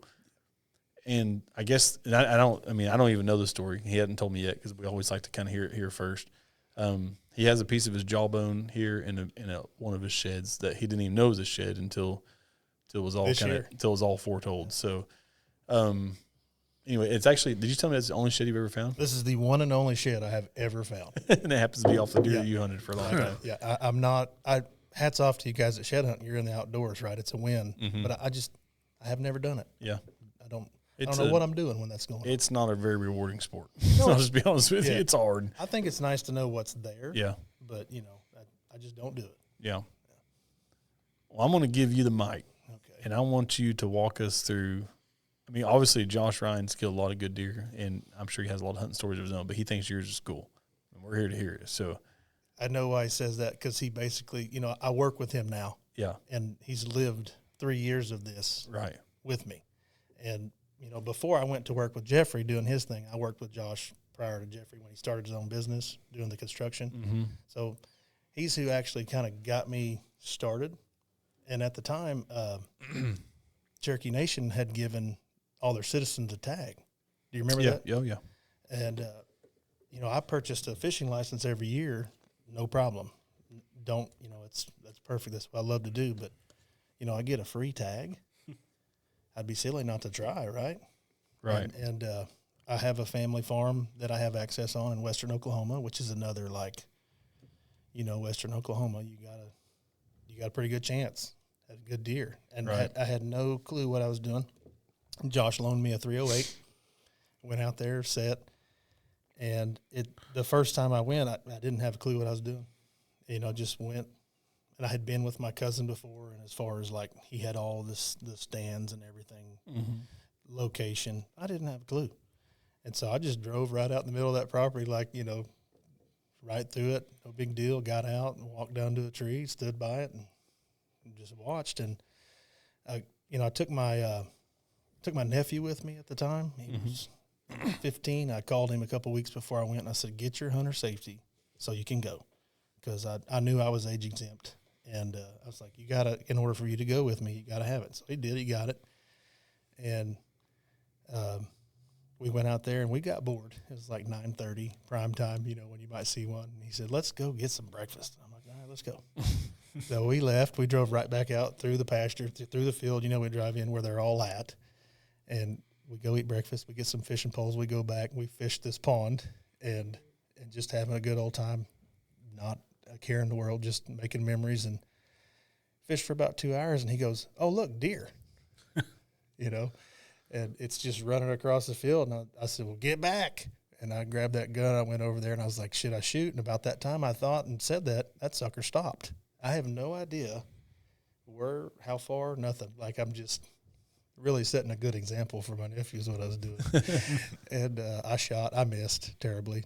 Didn't hit it. It ran off. And that's how it started. I went back the following year and free tag again with a little bit of help. I took my cousin Matt with me, and we went out and we just got a couple different properties at the farm, and set up, and no cameras, just what is that called? Observation sets in the evenings sometimes, and just check them out. And did that for a year. Shot a doe, which I claim for forever. I was like, I can kill a doe. I'm a big deer hunter, whatever, but I didn't know what I was doing. Right. So the third year, I went back out there, and Matt went with me again. And we didn't have any success with a buck. We didn't even see one. And we went back the following year, and I was like, You screw said it. this is Western Oklahoma? Yes, correct? Western Oklahoma. Gotcha. It's west of like I-35, I guess. Okay. It's actually pretty far. You know where the Sand Hill Reserve is? Like the refuge? No, I don't. I don't It's either. giant on the map. It's a big white spot. Oh, Jet. Yeah, Jet. It's Okay, just yeah. west of there. Okay, gotcha. It's a really, I mean, they all look the same, but out there. But yeah, we 3 years we go out there, we don't have any luck. Killed another doe, come back, and then the fourth year I put cameras out. I was like, I'm putting corn out. I'm gonna listen to people now, and I'm put cameras, and I did. And the first photos of bucks I got was him as an 8-point, standing next to two really big bucks that were bigger than him. Mm-hmm. And I kind of briefed you guys a little bit earlier on that, and I didn't have a clue. I just thought, like you say all the time, man, I'm really good at getting photos of bucks. Oh, yeah. Yeah. This is cool, you know. That's all I'm good at. And hunted him pretty hard that year. Spent a lot of money driving back and forth. It's a 4-hour drive from my house to the gate. Like, it's pretty tough, but I went out there often, didn't have any luck with him. And, of course, I was chasing the other one, not him. And then, let's see, that I got to look at my notes. That was like 2019. Oh, wow. Yeah. And 2020, I upgraded the cameras during COVID and got some more corn. And he popped out that front thing, whatever that is, by itself. And I was like, that's a cool deer. In 20? Yeah, that's a cool deer. That was 5 years ago. And I was like, you know, and I didn't know how to judge how old he was. I went off of, like, hearsay and, like, what's got a big guts, big neck. That's an old deer. Yeah. I can kill him, right? Yeah, Yeah. I can kill him. He's not a 3-year-old, whatever. And I'm trying to think. There was another one the 10-point had dwindled a little bit. He was older, and you know, Josh helped me with that a little bit, you know, because I didn't know. And he's like, you need to kill him. He's digressing. Yeah, going downhill. He's going downhill, and he's Yeah. like, you need to kill him. So that was the focus, was to kill the wide 9 is what his name was. And I saw him once on the hoof running, and I shot at him and missed. But anyway, I'll fast forward because it's not really the greatest point to that. But let's see. I got to look at my notes. I knew I would forget. But 2023, I'll fast forward because I had pictures of him with that same funky stuff, right? And he never gave me a chance. Like, I would try so hard to get in the right spots. It's 143 acres, and there's not much timber. It's ag land. There's cattle. There's wheat. Is there a creek on it? Or? There is a creek on it. Yeah. And it's a pipeline, you know. Yeah. It's a highway, and that was my main. I couldn't pattern him, if you will, but I knew he was there. I knew he was alive. I knew the neighbor hadn't killed him. The neighbor had killed the big buck the year before, and I was like, I got to get him before he does because I know he will. But let's see. Fast forward a year after that, he never gave me a chance. And then in 24, he walked within 25 yards from the base of that stand. And the only thing he had was that front right dagger. He had got into something and broke the entire main beam completely off, and all that was there was that. Just had one dagger on one side, then 8 on the, or 4 on the other. Yeah. And it was, I want to say the only difference in all the years of his tine length was it was just a little taller. Nothing like 6 or 7. It was just a little taller. Not much. Was his eye guards always like that? Were they always pretty on point as far as tall? No. They were normal, like, you know, like that. Really? They were really just. So he done a lot of this characteristics with age too. Then, yeah. In his final years, yeah. They that little thing it does, that little Diablo thing there in the middle. He didn't have that the year before. It was very interesting what happened. Like, I told Josh for years, I said, I think there's 2 here. I think there's 2 of them. And he's like, there's not 2 of those. I was like, I think there's 2. You know, I've told you about 3 of them that I had pictures of. There's one that has a drop tine that I've never got a picture of, but Really? I've seen on the hoof on the neighbor's property twice in 5 years, and I'm just praying that he gives me a chance. Like, Well, yeah. Like you hear stories about guys hunting and they're like, "Oh, I saw so many deer," and I've experienced that, but they didn't give me a chance. They're on the other property, Right. and I'd never seen them before. But you got that scope, and you look at them. It's like, man, just make a mistake, please. Yeah. Come over here, jump over the fence. This corn is so sweet over here, dude. Yeah. But But in 24, he's standing 25 yards from you. 25 yards, and he's just his dagger. Broke. Yeah, he was broke, and I'll tell you this. I watched him, and 2 minutes in the stand with a deer that close, with the body size, I would say he was 290 heavy. Like, he was huge. Feels like 2 years probably staring at him for 2 minutes. It felt like forever. And I looked at him, and I've got the 300 Win Mag, and I'm just like, you're dead. No, don't kill him. Don't kill him, John. It was probably pretty tough. It was very tough. But guess what my dumb butt did? I flipped that safety off, and I said, "You're dead." And I aimed, and I pulled the trigger, and it clicked. Oh, wow. I told you earlier. Yeah. It put the indention in the bullet, and it did not fire. Wow. Gosh dang. And when you said that earlier, I thought you were talking muzzleloader. That's why I thought. Yeah, it sounded like I thought, well, that's. Hey, you sold me that 300 Win Mag. That's your fault. Yeah, for sure. No. Wow, I didn't realize this was a rifle. Yes. Holy cow. Yes, and It was not meant to be. it was not meant to be. And I hung that rifle up, and you get that feeling of just happiness when you kill one. I felt so like anxiety. I felt terrible. Like, what did you do that for? Why? And we thought he was 7 or 8, and I'm like, I'm going to kill him because he's not going to live, right? Right. Well, whatever. And we don't know, but theoretically he's probably not going to live, right? Mm-hmm. So I'm like, man, I better let him go. And the year goes by. So the next night I killed the buck that was with him, which was a 9-point, and it had been gored by that one horn in the back of his ham. It was about 6 inches in there that was just gangrene, just nasty. We couldn't get one ham out of him. He got his butt whooped by old snakes. And yeah, so flash forward to 25 now, last year. And of course, 24 was a great year for me, like no lie. I killed my first buck with a bow compound. And it was a situation where we went into the spot, and the wind was wrong. And I said, well, shoot, I'm just going to go drop you off, and I'm going to go look. And I went to a stand that I hung like 6 years ago, never even sat in it, never even set foot on there. And I was like, the wind's right. Screw it. Let's go. And shooting light, and here he comes. And No kidding. It's a little 8-point, and it was really unique. It had an acorn tip on every single point had an acorn tip. Oh, wow. No I've seen kidding. them like that before. And Those are that's cool. cool. Yeah. So I was already on the high horse anyway. I was just living it up, and went the following night when the wind was right back to the stand. And my cousin was like, we got to harvest some doe, man. I got to take some food back. And I'm like, okay, whatever. We got time. And killed 2 on the way out. Like I was like getting bored. So I just shot one. I was going to get the truck to come down and get it. And one popped out where the truck was, and I shot her too. So I show up and don't even tell him a thing. I'm like, well, you got to clean 2 doe tonight. That's what you wanted, right? But the following night I shot that 9-point. And so I had a great year that year, and just donated all the meat, 25 rolls around, and June I decide I'm going to feed a little bit more earlier. I'm going to try to get on the mineral a little bit better than I have, just to kind of get out and just get in the woods.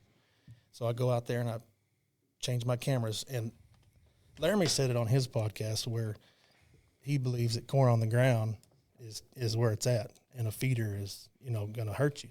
So I experienced that same thing the year that he stood 25 yards from me, because he didn't come to the feeder. He was in front of me on the field. So I just put another camera on the field, and that's all my intel that I got. He never started catching them slipping by over there. Never went to that feeder. Isn't that something? Yeah, and I didn't think about it, just being an amateur. But it's like, you know what? I bought a few more cameras. Let's just put them out everywhere. Let's see where he goes. Yeah. And that was my biggest intel, was that one camera. And that's like, isn't that something how sometimes one of them is the one? Yeah. That was it. That was what got me. But I went this year was my first time muzzleload hunting, and I had a muzzleloader given to me that I haven't paid for it yet, so it was given to me, and it was supposed to have been a friend of Josh's who it was his gun, okay, and of course Josh is living this through me. Every story I come back and he's like, all right, let's hear it, tell me what's going on. And I do, and of course he just laughs at me because like you don't have a clue, what are you doing? Right. But I take this muzzleloader and we shot it. We had it for a week, and we shot it at work 8 times or so. Got it pretty good. I'm a decent shot, most of us are, right? But took it out there, and one thing that I have to do now because finances are different is I have to manage my time when I go. Right. I want to go every day, like chomping. I have to adjust my camera to where it's like one a day to look at the photos. If not, I'm just going, well, I got to go now. I have to train myself. But I do that with a few other things, cold fronts, wind, temperature, time of the year, just certain things. And I've got trying to hit it right. Yes, try to give myself a higher percentage chance of making it happen. And then I'm basing all that information off of a camera that I sometimes don't trust. Right. But I rely on that. And anyway, and a topo map. Are you using Tacticam or? I'm cheap. What brand are you using? Spy Point. Okay. Yeah. And I'd had pretty good success with the cheap ones, and I was fine with it, like take what I can get type of deal. And then I started changing the settings and upgraded to solar, like as far as the panel, which makes a huge deal. Let's see. Muzzleloader opening weekend. I'm on that topo map looking because where the stand was, the ladder stand that I had hunted out of, the wind was not going to be right. Mm-hmm. And I'm not a very good climber. And also, I'm 2 foot wide, and everything out there's a hackberry or a Chinaberry tree. It's pretty hard for a guy like me to get. Hard to get hidden. Yes, it's super hard. And there's not much, besides a cottonwood that a guy can get on, and that's good luck. Right. But anyhow, let's see. Get a pinpoint of where the trail is off the map, and I put it on my Onyx. Take the climber, go out there. Well, it's not a climber; it's just a hang on. Mm-hmm. And get the lone wolf sticks, and get out there and get situated. And like clockwork, I focused on this camera traffic forever. And 30 minutes after daylight, here come 4 does, and they walk right to the base of that tree I'm sitting in. And I take a lot of pride in not getting winded or just, it happens to all of us, but it's like a focus. I'm not going to get busted today because I have the same theory as most hunters. Like if she blows, she goes, but at the same time, I rely on those doe so much more now than ever that I don't want to kill them. Right. I need them. And so she walks. The first doe, she was like the oldest doe. She walks right. I mean, it's like, what are you doing? Blows, takes off, and I'm like, crap. They're so annoying. And I look, and there's a buck coming, and I can see him a long ways in that tree. And I was like, screw it. I got down, and I moved 60 yards to the south of where that was. There's a tree line like this, and I moved 60 yards to the south of it. Found a hackberry tree. It had a nice little just walked right up it, hung the stand. No longer than I pulled my rifle up, here comes snakes. Crosses the fence, and he walks to the same exact spot she blew, which was 65 yards. Okay, so painting a picture here. I'm here, and he walks to this water bottle. And I don't even have my shooting sticks. I got a muzzleloader, no shooting sticks. Crap the bed, here he is, right? Now or never. It's now or never, so I stop him. Decent shooting lane. I shoot. He humps up, and I'm like, okay, I hit him. And I'm immediately, okay, so the wind is out of the north, which is in my face. Yes. And so that shot is just a cloud of smoke. You know how that is. It's just fantastic. Oh, yeah. And Can't see anything. I've been trained by Josh to, as soon as you shoot, start reloading. I'm like, okay, so I shoot, and I see him hump, and I'm just do all that stuff, try not to drop the primer, try not to drop, get it reloaded. I can't see him. Can't see him anywhere. And they blend in with that. It's not CRP grass, but it's like a little blue stem or whatever. Mm-hmm. They just blend in. God, can't see a thing. And he takes like a half moon shape and stops directly in front of that tree. The one and only hackberry tree with limbs and green leaves on it. I can't see. I don't have a shot. I wait on him. He's hurt, not bleeding or anything. And he walks in the half moon to my right now, downwind. I don't stop him, but he wins me. I'm reloaded. Again, no shooting sticks. They're on the ground. Fantastic. Golly. 45 yards. I shoot. Can't see a thing. The wind is out of the north blowing to him now. And again, I'm like, oh, God, reload. It's now close to dark. Like, it's like almost time to quit, shooting light. Freaking out, thinking, I got him, I don't got him, I got him, I don't got him. And I see him walking away from me slowly. Not like, I don't know how to judge the tail like most of you guys do have experience, but it was like flickering a little bit. Oh, yeah, that's good. And I had heard that a time or two on my previous failures, I guess, and I'm like, okay, he's hurt.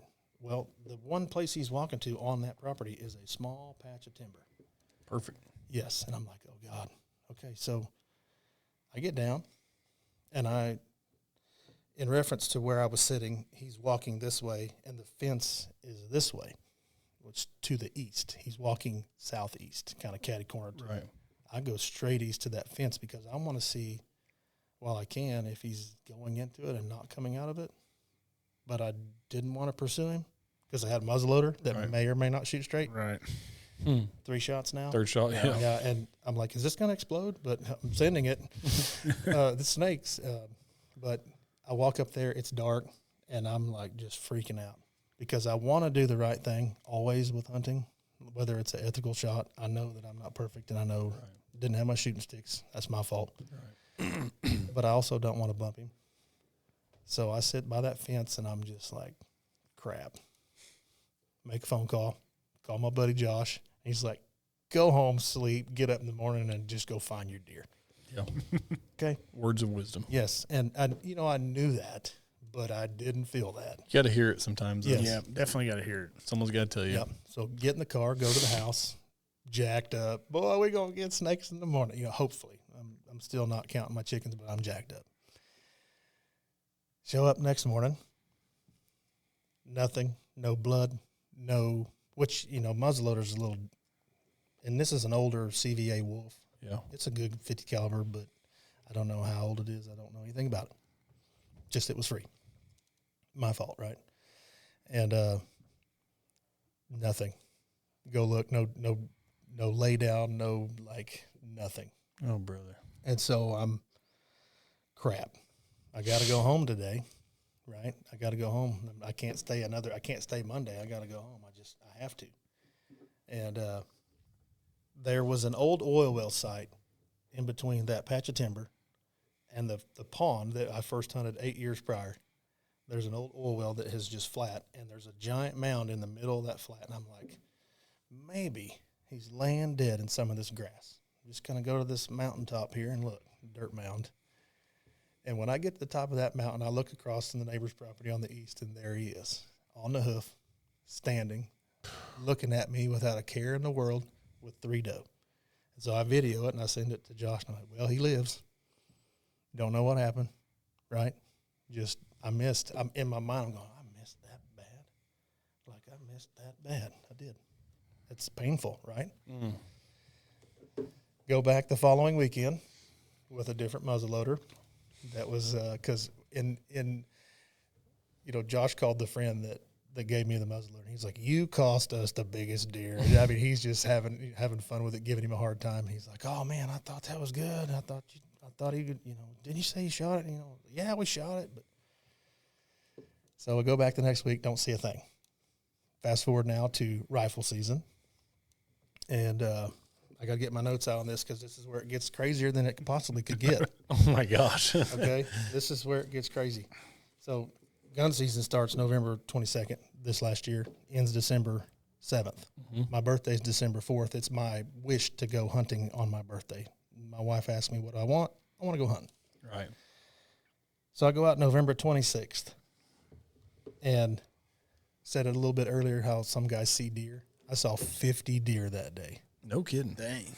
Probably 45 range, but does, bucks, little bucks, good bucks, like 130 class, I would guess. Not him, but, you know, like. That's never me. I thought, man, there's a flood coming or something. Like, it's bad. And went back the next day, the 27th now. I think it was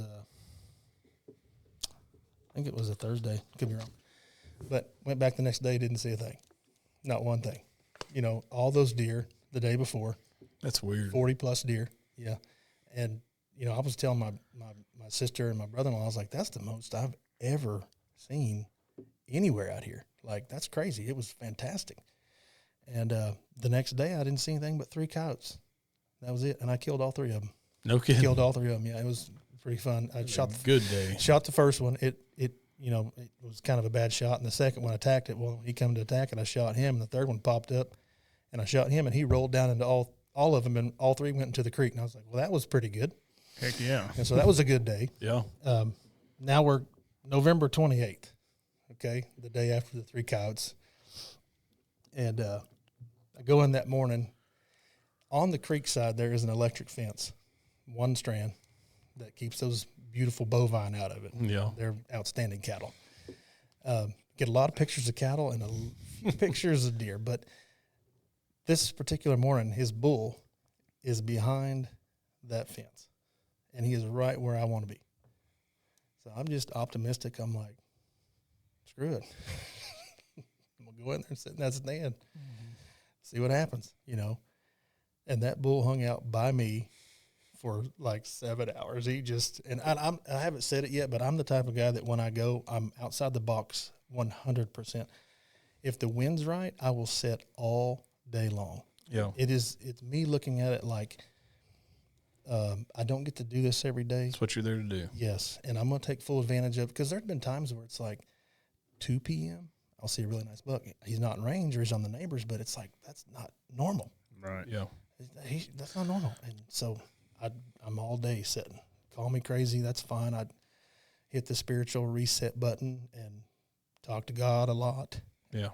And think about my dad, just all kinds of stuff. But get away from the world for a minute. Yes, it's so fantastic. Like, and I deliver dumpsters. Man, I deal with trash every day. It's just perfect to reset, get away from it. But the bull was there on November 28th, and I text the landowner. I'm like, your bull's out. He said, okay, where's it at? And I told him. He's like, oh, it's probably okay, which it was. And about prime time, 30 minutes before shooting light, I hear a four-wheeler coming. And those guys are just doing their job. And I look across to the neighbors where he lived, and here he is walking towards me. He hasn't made it to the fence yet. And it's him. Like, it's him. It's 270 yards. I can see him. He's about to get to the fence, and here comes that four-wheeler, and he turns and just goes back. And the four-wheeler guy, he had no idea it was there, and I'm all orange, my vest and everything, and he sees me, and he stops me. He's like, oh, my God, I didn't know you were out here. I'm so sorry. Like, yeah, you just screwed me. Okay, no worries, bud. It is what it is. Tried to stay as optimistic. I mean, I knew that I had a chance, but it was gone. Yeah. There wasn't nothing I could do. And so I got out of there early that night because I was like, well, they're not going to bust me. They're already gone. And I go back November 29th now, the following day. The wind is. So you're on day 4? Yes. The wind is money. Like, it is where I need it the whole time. It is out of the northeast. It is blowing everything where they're coming from. I'm gonna kill him. You know how you get. Oh yeah, today's the day. I'm gonna kill you today. You just gonna mess up, and I got you, boy. You come on in here, And this is where it gets crazy. So the guy, unintentionally on the four-wheeler, went to coffee that morning with all the farmers and said that I was hunting there. Didn't know he knew who I was, but he didn't know what I was hunting. He just said, oh, he was in there hunting. I messed his hunt up. The guy had permission on the land next to me. And he shows up. I never saw him, never heard him, because I'm weird too. I will go in an hour before dark, and I'm not scared of anything except porcupines. That's it. And mountain lions are getting out there, but Yeah. I got a pretty thick neck, so I'm going to give it a try. But anyway, I go in there, it's dark. I don't hear or see anything. And on the neighbor's property, almost parallel to the same tree line that comes out that I'm not sitting on, but I'm over here, is the same tree line that goes up the hill. And out pop snakes, or I think it's snakes. And I'm looking at him, and I'm like, oh, baby, come on. Here we go. Get across that fence. He got down to where that tree line stopped on that side of the property, and boom. That guy shot that deer dead in his tracks, and I think it's him. Because I could see him, but I couldn't, where I had my shooting lane, I was blocked from my limbs. And I was like, okay, here we go, And that neighbor shot him. Well, the guy. And he immediately goes into, yeah, let's go. And you can hear him over there. Yeah, just dropped a big one, and outstanding, right? And so I'm trying to be positive and not short out. But, that's part of it, right? Yeah. That's one of the parts of it. And so I see him finally walking out of that timber on his side, and I get down, I walk over the fence, and I said, hey, that's a good buck. And he said, yeah. And I said, you need any help? And he goes, no, help's on the way. Help's on the way. I appreciate it, though. And I said, what's your name? I didn't know you were even hunting here. I didn't say it like that, but I was like, man, that's a good one. What's your name, brother? And he just gave me one name, God, I can't remember it now. It was like Riggs or something, but it wasn't. It was like Riggsy or Stokesy or something. I was like, okay, you don't need help. I'm gonna get out of here, and I'm just like crying back to the truck, but not really. But I'm just, how do I get over this? Right? I think in my mind. And when you walk up to the fence, can you see the deer that he's standing by? Just one side. Yeah. It was perfect. Laying away on the from side. me. Yeah, I couldn't tell what he was, what he had. I couldn't tell. It just looked like a big old mainframe 8. Yeah. You didn't think it was him, though. I kind of did. But I really did. I really truly did. But I kept going back to, I think there's 2. Okay. You know what I mean? I think there's 2. And I went to the truck, and then I just drove right back into the property, and I shined my headlights over on him, and his buddy had made it, and they were taking pictures of it, and it looked like just an 8-point. But I was sick at the same time, so I was like, I got to get out of here. Having said all that about snakes, he really was like a brute, like a mean son of a gun. And so where he went through on his trail, not many went through, but up the hill on a different trail, there was multiple bucks that never made it to Snakes' trail. Mm-hmm. So I said, I'm just going to go sit in a stand up there the next day. So just when you think the story can get crazy, it's about to. Okay. So now we're on November the 30th. 30th, yeah. Yes, we're on day 5.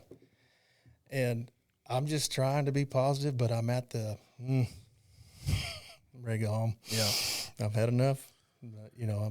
Nobody likes losing like that. That was a buzzer beater for like a national championship. The guy across, that was just like 3, 2, 1. Oh, they win. Screw you. I don't like losing. Bunch of lockers. Yeah, just mad as all get out. So I go back the next day, and I didn't go that morning. I went in the afternoon. The wind was good for that stand on top of the hill, and we call this stand the doo-doo stand because it's really it's not the best stand, but it's just doo-doo. You just go try it out, and if you have fun, that's what you're gonna do. Kid you not. The old buck that's on the camera up there, he shows up. He's real thick. He's a nice buck. He's a mature buck. So in my mind, I'm like, okay, this is what you're really after, right? You're a mature deer. Let's harvest this deer. Let's go to the house. where I was sitting, there's a bowl shaped like this. I'm sitting in the tree right here. There's a bowl that it comes up terraced on a hill, and that bowl drops down and comes back into the creek that's dammed up into the pond where I originally hunted. The fence line is directly to the south of it. That deer is moving pretty quick. I don't know what was having him go pretty quick, but he got to that bowl and then he ducked down in it, and I was like, oh God, I got to take it now, you know. Never saw him again until he got to the fence and he jumped it, okay? Had no idea again. The neighbor to the south is sitting in a ground blind. Kaboom. Yes, 100%.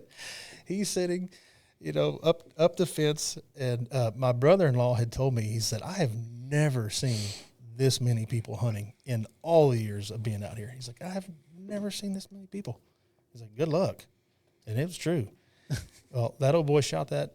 He got out of that blind, and this is where it gets funny for me. He is in all orange hoodie, orange, like it's an orange camo. You know, it's like dark or black with orange pants, orange boots. It was like he was a fisherman or something, you know, out there in the middle of nowhere. And he is jacked up. He is going, yes, double fist pumping, just by himself. Brother. It wasn't my target by no means. It was just that good old buck, you know. I was like, man, that's awesome. I didn't even say congratulations. I didn't even want him to know I was there. So I just left out and went back to the house, had dinner, and visited with the family. And I was like, I think I'm just going to go home. I'm just going to tuck tail and go home. I've had enough of this. I'm beat, guys. I'm really beat. Like, snakes is gone in my mind. And I was like, you know what? I got one more day of vacation. I'm going to kill a coyote at least. Let's just go. Let's go. And I got out there. Shooting light, I think, was 6:45. And he walked down in front of me in my one and only shooting lane at 7:30 at 160 yards. And I shot him. And he came. Did you know it was him when he walked out? I didn't see him until he was in my shooting lane. He covered a lot of ground before I knew. It was like, oh crap, deer. Yeah. And then I didn't know it was him because he's got a lot of mass and everything, but it's like straight up. Right. So it's like it's on the back of his head, you know. And I didn't realize it was him, and I got in the scope, and I was like, oh crap, click that sucker off. Again, guess what? No shooting sticks. The one day of, 4 days there, I'm like, oh man, I left those in the truck. You're kidding me? And he walks out 30 minutes. Screw it. I hit him. He was quartered to me at 160, which is a pretty good, it's a chip shot, if you will, 300 Win Mag. Yeah. And I hit him. I tried to blow his shoulders off, and I shot a little bit high. And when I hit him, he turns and goes the exact direction he walked in, and then stopped. And I'm reloaded, and I shot again. And you know that wonderful pop blow up sound? Oh yeah. I blew out his left rear ham. Oh gosh.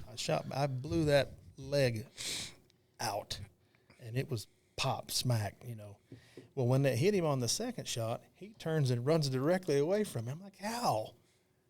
So I'm like, I'm sending one down the pipe. Here it comes, It's like a shot over his head. Well, when I shot over his head, he turns, and I'm done shooting. I'm just sending lead, Like, I don't have a shot. He's out of the shooting lane, but I see at this point that down his side of his body on the first shot, he is bleeding, and it's like it's dragging his leg. There's so much blood, He jumps the fence and goes 210 yards and died. Golly. On the neighbor's property. And just when you think it's crazy, it gets crazy. I hit that deer with both muzzleloader shots. Oh, really? I hit that deer with both shots.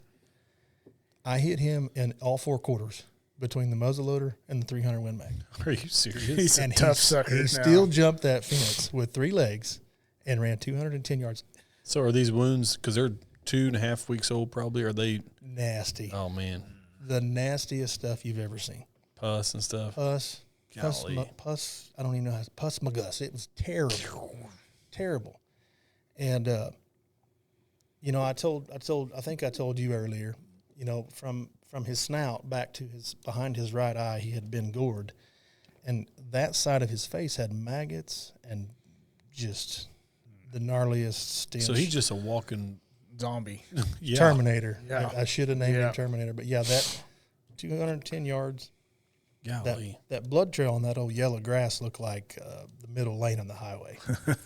It just – I was happy, but, I had – in my process of going out there, I have my cousin with me a lot of the times, and he can just dice one up quicker than quick. We got buddies like that, right? Yeah, I have a buddy like that. His name's Chance. Chance, exactly. Yeah. That's the guy you rely on. And most of the time, they're like, get out of the way. I'm faster. I'm better, Man, I don't know what I'm doing. Yeah, exactly. Anybody want to help? Well played. Yeah. So, I made a call to a guy I found on the internet that had he was going to do not taxidermic, processing. And that's all I wanted. I was like, in my mind, I'm going to skull mount this deer. And did not have a clue what he would score. Did not care. I had so much time wrapped up into him that it was more than anything. I just wanted him. Yeah. And he was one of the first deer that I showed my dad. My dad's no longer with us. So that it was huge, for that, because where I put that camera, I was telling Dad on the way out, I was like, look for scrapes and rubs. And he's like, what the hell is a scrape? Mm-hmm. What's a rub? And we get out there, and he goes, what's that? And look, and it's the biggest scrape I've ever seen in my life. That's one. It's like, Dad, pee right there, please. And he and I put a camera on it, and that was where that was. So that was so cool. much that tied to that. Wow. For me, it was like emotions, Yeah. And then the excitement of not, like, I didn't know I killed him, but I was like, I popped him. Like, he's either going to die in a couple hours or he's dead, right?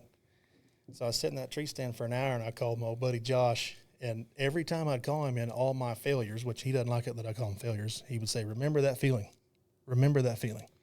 that you're going through.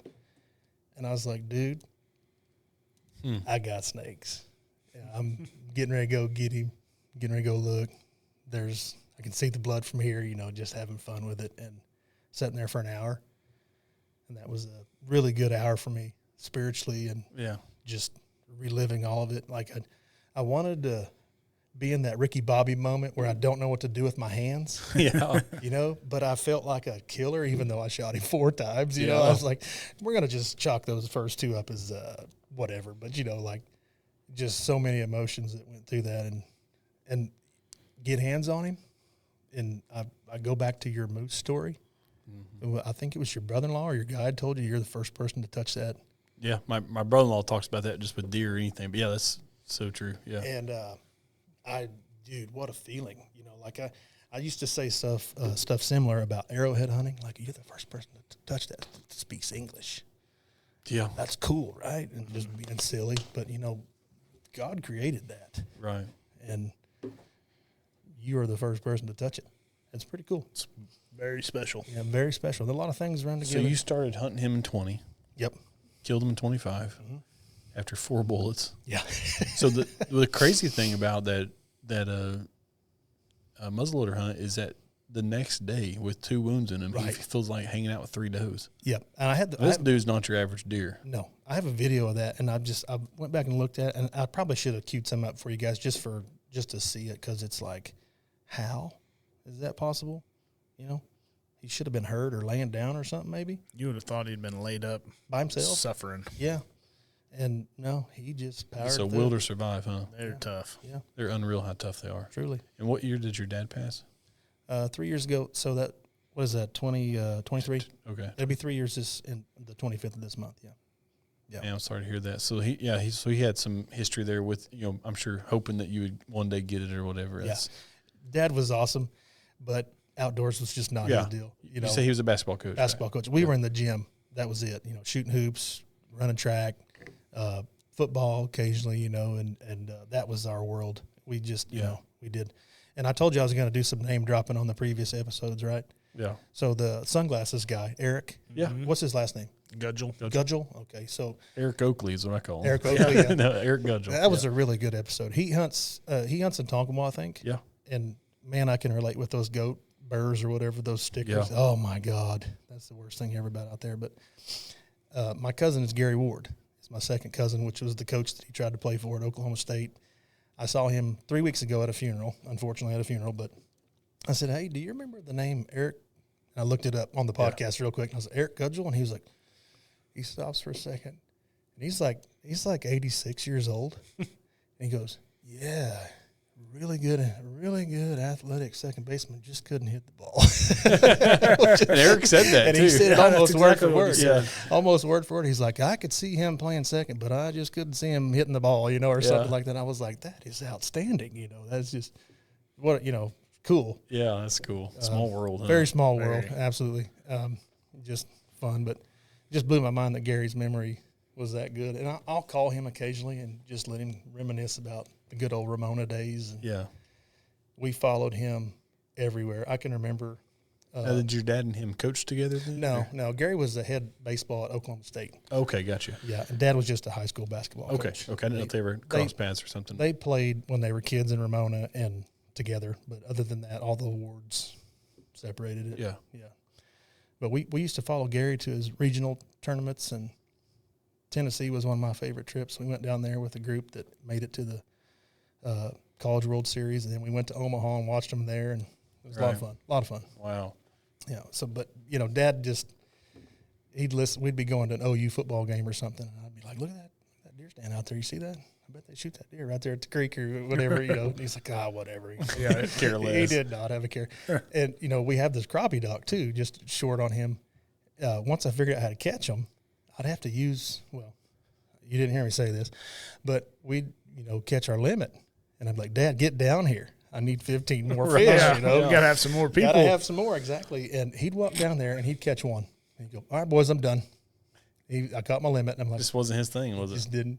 He could sit down there and tell stories and have a good time, but he just couldn't. I bet he's proud as punch that you got that, though. I mean, don't you know? I would He's hope looking so. down. I would hope so. But, yeah, he's probably like, that's just a rat, son. Just move on, Yeah. It's just an antler rat. Yeah, it's a heck of a deer. Man, what a story. And Josh was right. He told me, he's like, this story's unreal. I didn't know there was all the failures with it. I thought it was just a long time chasing story is all it was. But I probably left out a bunch in the previous years. I kind of was telling the story, and I was like, man, I'm really dragging this out. I'm sorry for that. No, you're good. That's good. There was a lot of times where he would give me a sighting, but not an opportunity. How many times do you think from the time you first laid eyes on him till you killed him, how many times did you see him? Like 7 or 8 or in 5 years? On the hoof, maybe 6. Okay. Yeah, I would say that's 6. Quite a few That's times a for a lot. mature buck. Yeah, it's 5 years, and it was also like a high percentage chance.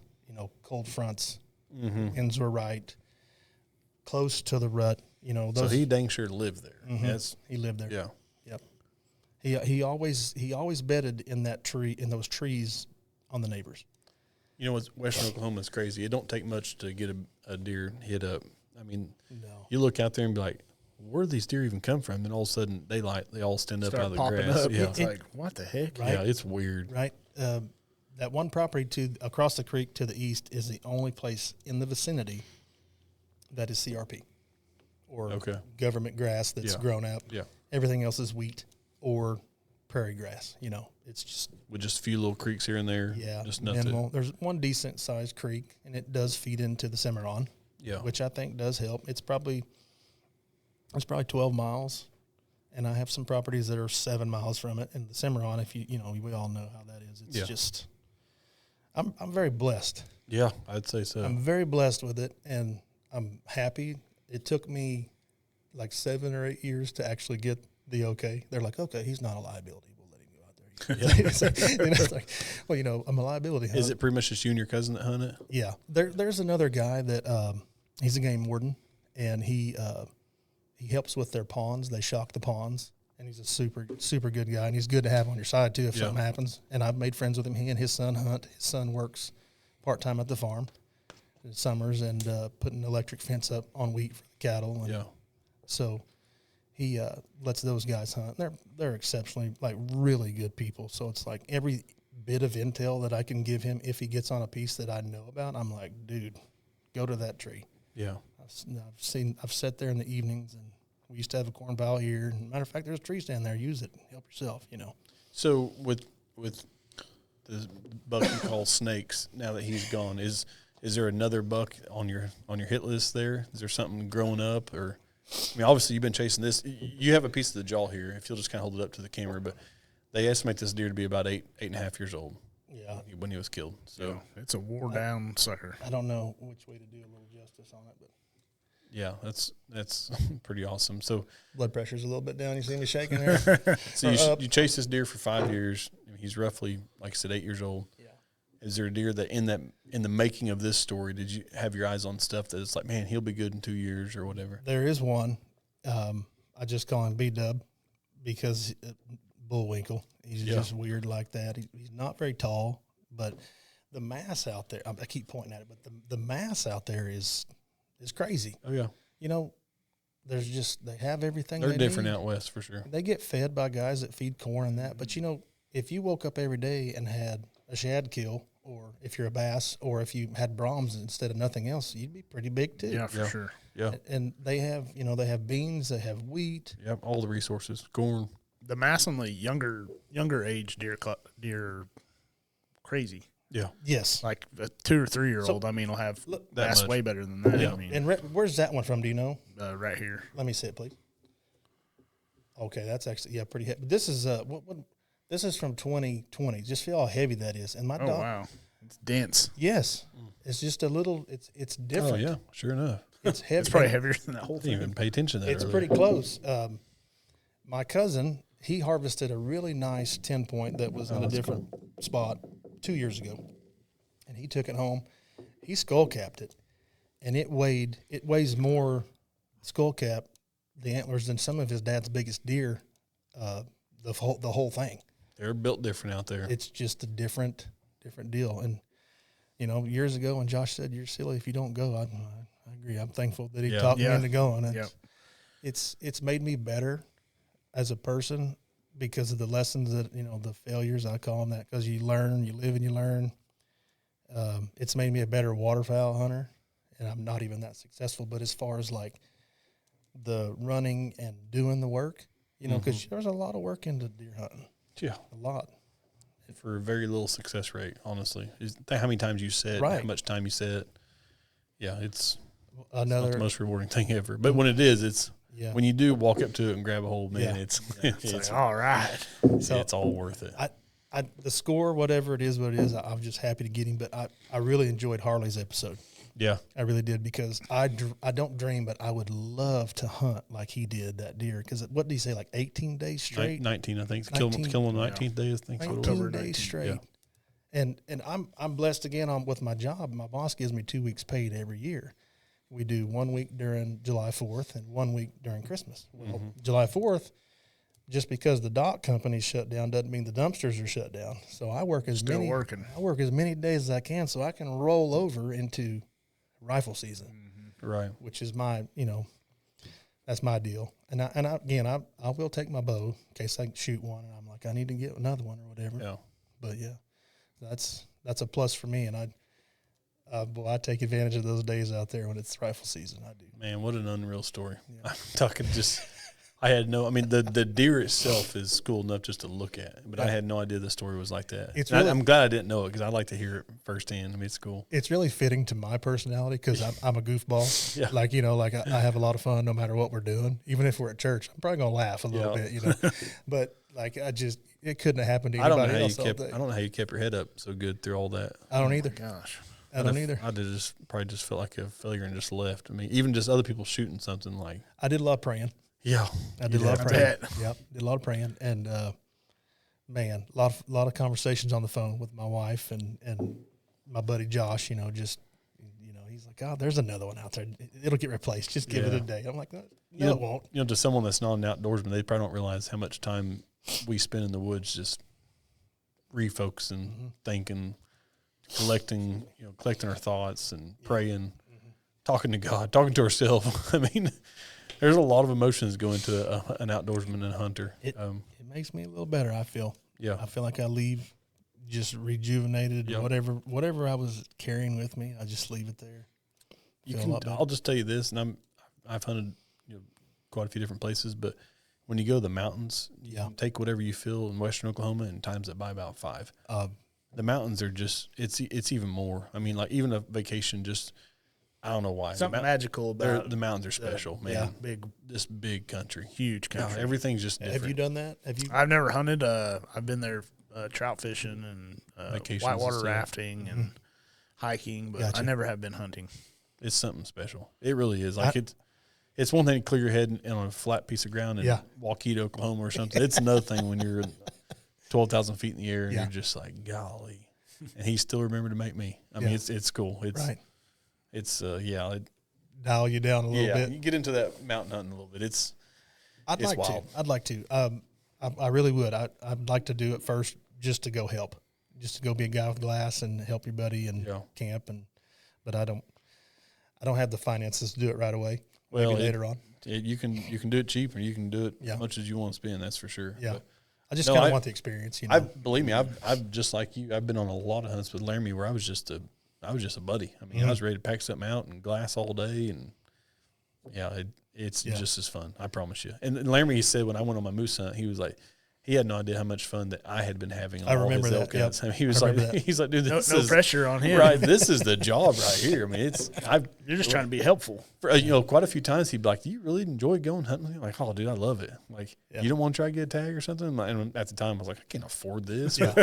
No, I'm just happy, and I think that deep down, he really thought I just, would just say that. But then when you actually go, just be the passenger, dude, it's relaxing. Because the driver, when you're in the driving seat, you got a lot of pressure on, a lot of weight on the shoulders, and want to make sure you succeed and make the right shot when it all comes down to it. I mean, I screwed that up with my moose, and there's a lot of factors that go into hunting. Oh gosh! But I focus mostly, which I did not do with this deer, on preparation with making the shot count. Yeah. Josh, we'll talk about strategy and this and that, and I'm like, I still, no matter what. For instance, Hank always says you just got to get in front of you, right? Yeah, that's all you got to do. It's very true, but you still got to make that shot count. Still got to get it done. You still got to execute. Was that like episode 5? We talked about when it happens. I hope you're learned up and ready because it all comes down to that moment that's that fast. And it does happen that fast. It does, and you better be ready, and you better know, can I stand up? Can I pull my bow back? Is he going to bust me? I mean, there's a lot more to hunting than just getting out there. I think that's why once I learned a little bit about waterfowl, I think that's why I really liked it because, we'd be like, oh, Chance, you were silly last night. You should have seen you. And then, get down here, boys. Here they come. Right. You can always cut up and have fun. And then screw that flock up and get the next exactly. one. I mean, if it happens. There's always another story or something. That's what I liked about it. But deer hunting, you can't do that. No, deer hunting, it's definitely more challenging. A long time before it took me a long time to respect deer hunting. There for a long time, I just would go like, yeah, it's okay. My friends all do it, but I was a waterfowl hunter, and over time, the mystery of deer hunting and the low success rate and all that it became more of a challenge. I mean, it's just so much funner. I mean, and I have a hard time even admitting that, but I've grown to be more of a deer hunter for sure. Then when it all finally comes together, it's just like, oh my gosh, it's so worth it. How I said crappie are delicious. They're delicious too. Yeah, for sure. Backstrap's pretty I need hard to put that back in there. They are delicious. It's really worth it. That backstrap's hard to beat for sure. Now, John, I appreciate you coming on. I'm telling you, I didn't know the story was gonna be that good. That's cool. I'm glad you guys liked it. I really mean, did. a good deer hunting story is always good, but when they're that good, it's like because I actually from the get go I thought, well, how did he get this thing killed? You just got this thing walked away, and I'm like, man, I was on the edge of my seat listening. That's good. I'm glad. Yeah. When you texted me about getting a skull mounted, you called it snakes, and you're like, can you get anything to hydro dip it for snakes? And I thought maybe you named it that for like you stepped on a rattlesnake or something when you shot it or something. I do remember that conversation. Yeah. Okay, I'll get some snakes. Yeah. I was like, what's going on? I don't know. We'll find out. Yeah. Now we know, huh? Yeah. I didn't know what he was.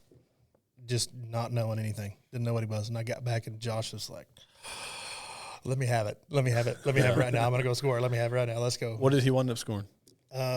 Josh scored it 161 5/8. Wow. Dang. That's a hammer. And it was killed on December 1st, day 6. And so it's ready to score. Yeah. Right. Officially. But I'm not I'll take 155. Yeah. Take 140. Yeah. It's irrelevant. He's so cool. Yeah, I think I almost had him scored at the Grove Convention Center. Yeah. They had that in Oklahoma, and I was like, oh, man, nah. Yeah. I don't want to tell the story about it up here, you know. But yeah, I might have him scored officially. Yeah. But I don't. That'd be cool. Yeah, it's not really that big a concern to me. Right. No, he's still what he is, no matter what Yeah. he scores. So It's still snakes. And he got his name originally from the Home Alone. okay, tell that real quick. So- You told us that earlier. The 10 point was AC-10. We just called him AC. I don't know why we came up with AC-10. I have no idea, but nobody knows nobody named Snakes because the guy goes up there with his Tommy gun or whatever Yeah. and shoots him up or whatever. Yeah. Counts to 10, 1, 2, 10, you know. Yeah. You but- filthy animal. Snakes was the character on there, so we named him Snakes. Snakes and AC-10. And then, That's pretty cool. you know, and then 2 years later, he pops out all this random stuff. Uh-huh. Did we wheel that into this? You know, like, You created we snakes. created Snakes, yeah. No, it's just a good time, interesting Man. story. A lot of heartache from my end, but I'm done with it now. Oh, it's Done with it now. all Yeah. worth it now. He's on the wall. Yep. You won't ever see a deer like that again. I mean, he's just got all kinds of crazy stuff. Big brow tines. He's just cool. A lot of mass. I think you're right. I don't think I'll ever be that lucky, and that's fine. That's fine. Yeah. Oh yeah, fine. for sure. Oh, you'll kill something else cool out there, I'm sure. But yeah, he'll be one to cherish and remember for sure. I'll never forget those snakes. Yeah. Yep. Well, John, thanks John, for being thank on. you. Yeah, Guys, and thank guys, you. I was gonna say it's gonna get confusing because I think our next episode, John, what's your middle name? David. John My name- David. yeah, John John David David Ward. Ward. I'm not the John Ward. I'm John David Ward. Yeah. Our- The John I Ward told is next. Chance, we were trying to do an episode last week and we had some things come up, but I was telling Chance it'd be cool to do John Ward and then our middle guest and then John Henry Ward. But I think it's going to work out where it's going to be John Ward. So it is what it is. But I think Henry, we call him Henry. Yes. We'll So just call him Henry. He's not just going to be John. Henry on the episode. But yeah, Yeah. John Henry Ward, aka Henry Ward, is our next guest, and we're going. I think we're going to take everybody the whole road through the gigging tournament and how it all Yep. came about. John knows Henry knows a lot of Sure. Yeah. stuff on it. I do have a funny on Henry if we got a little time. Oh yeah. So, you know, we share the same name. And in my 20s, I was having a lot of fun, and I got into some trouble, and I ran into John Henry on the lake about 2 months later, and he says, "Hey, quit messing up my life." Because so many people called him and said, "What'd you do? What'd you get in trouble That for?" wasn't me. You know? Oh, Henry, he said the only difference Great between you guy. is he's a little bit taller. Big, yeah, just a little bit, yeah. Man, he's a big sucker, isn't he? Yeah, he's man. a great dude. Oh, he's Yeah, a he's super. phenomenal he, man. he and his wife are both great people, Oh, and yeah. just they're.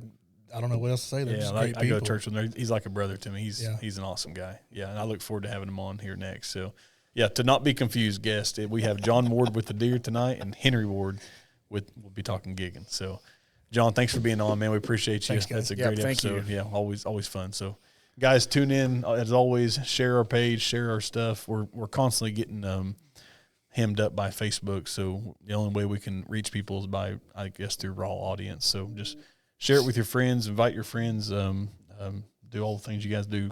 Click, follow, like, subscribe, push buttons. Yep. Make us happy. So Go do something cool. yeah, do something cool. We'll have you on here like John Ward. Do something cool, exactly. And you done something cool. Congratulations. I appreciate man. it, guys. Thank you guys. Take All care. right. Thank you all.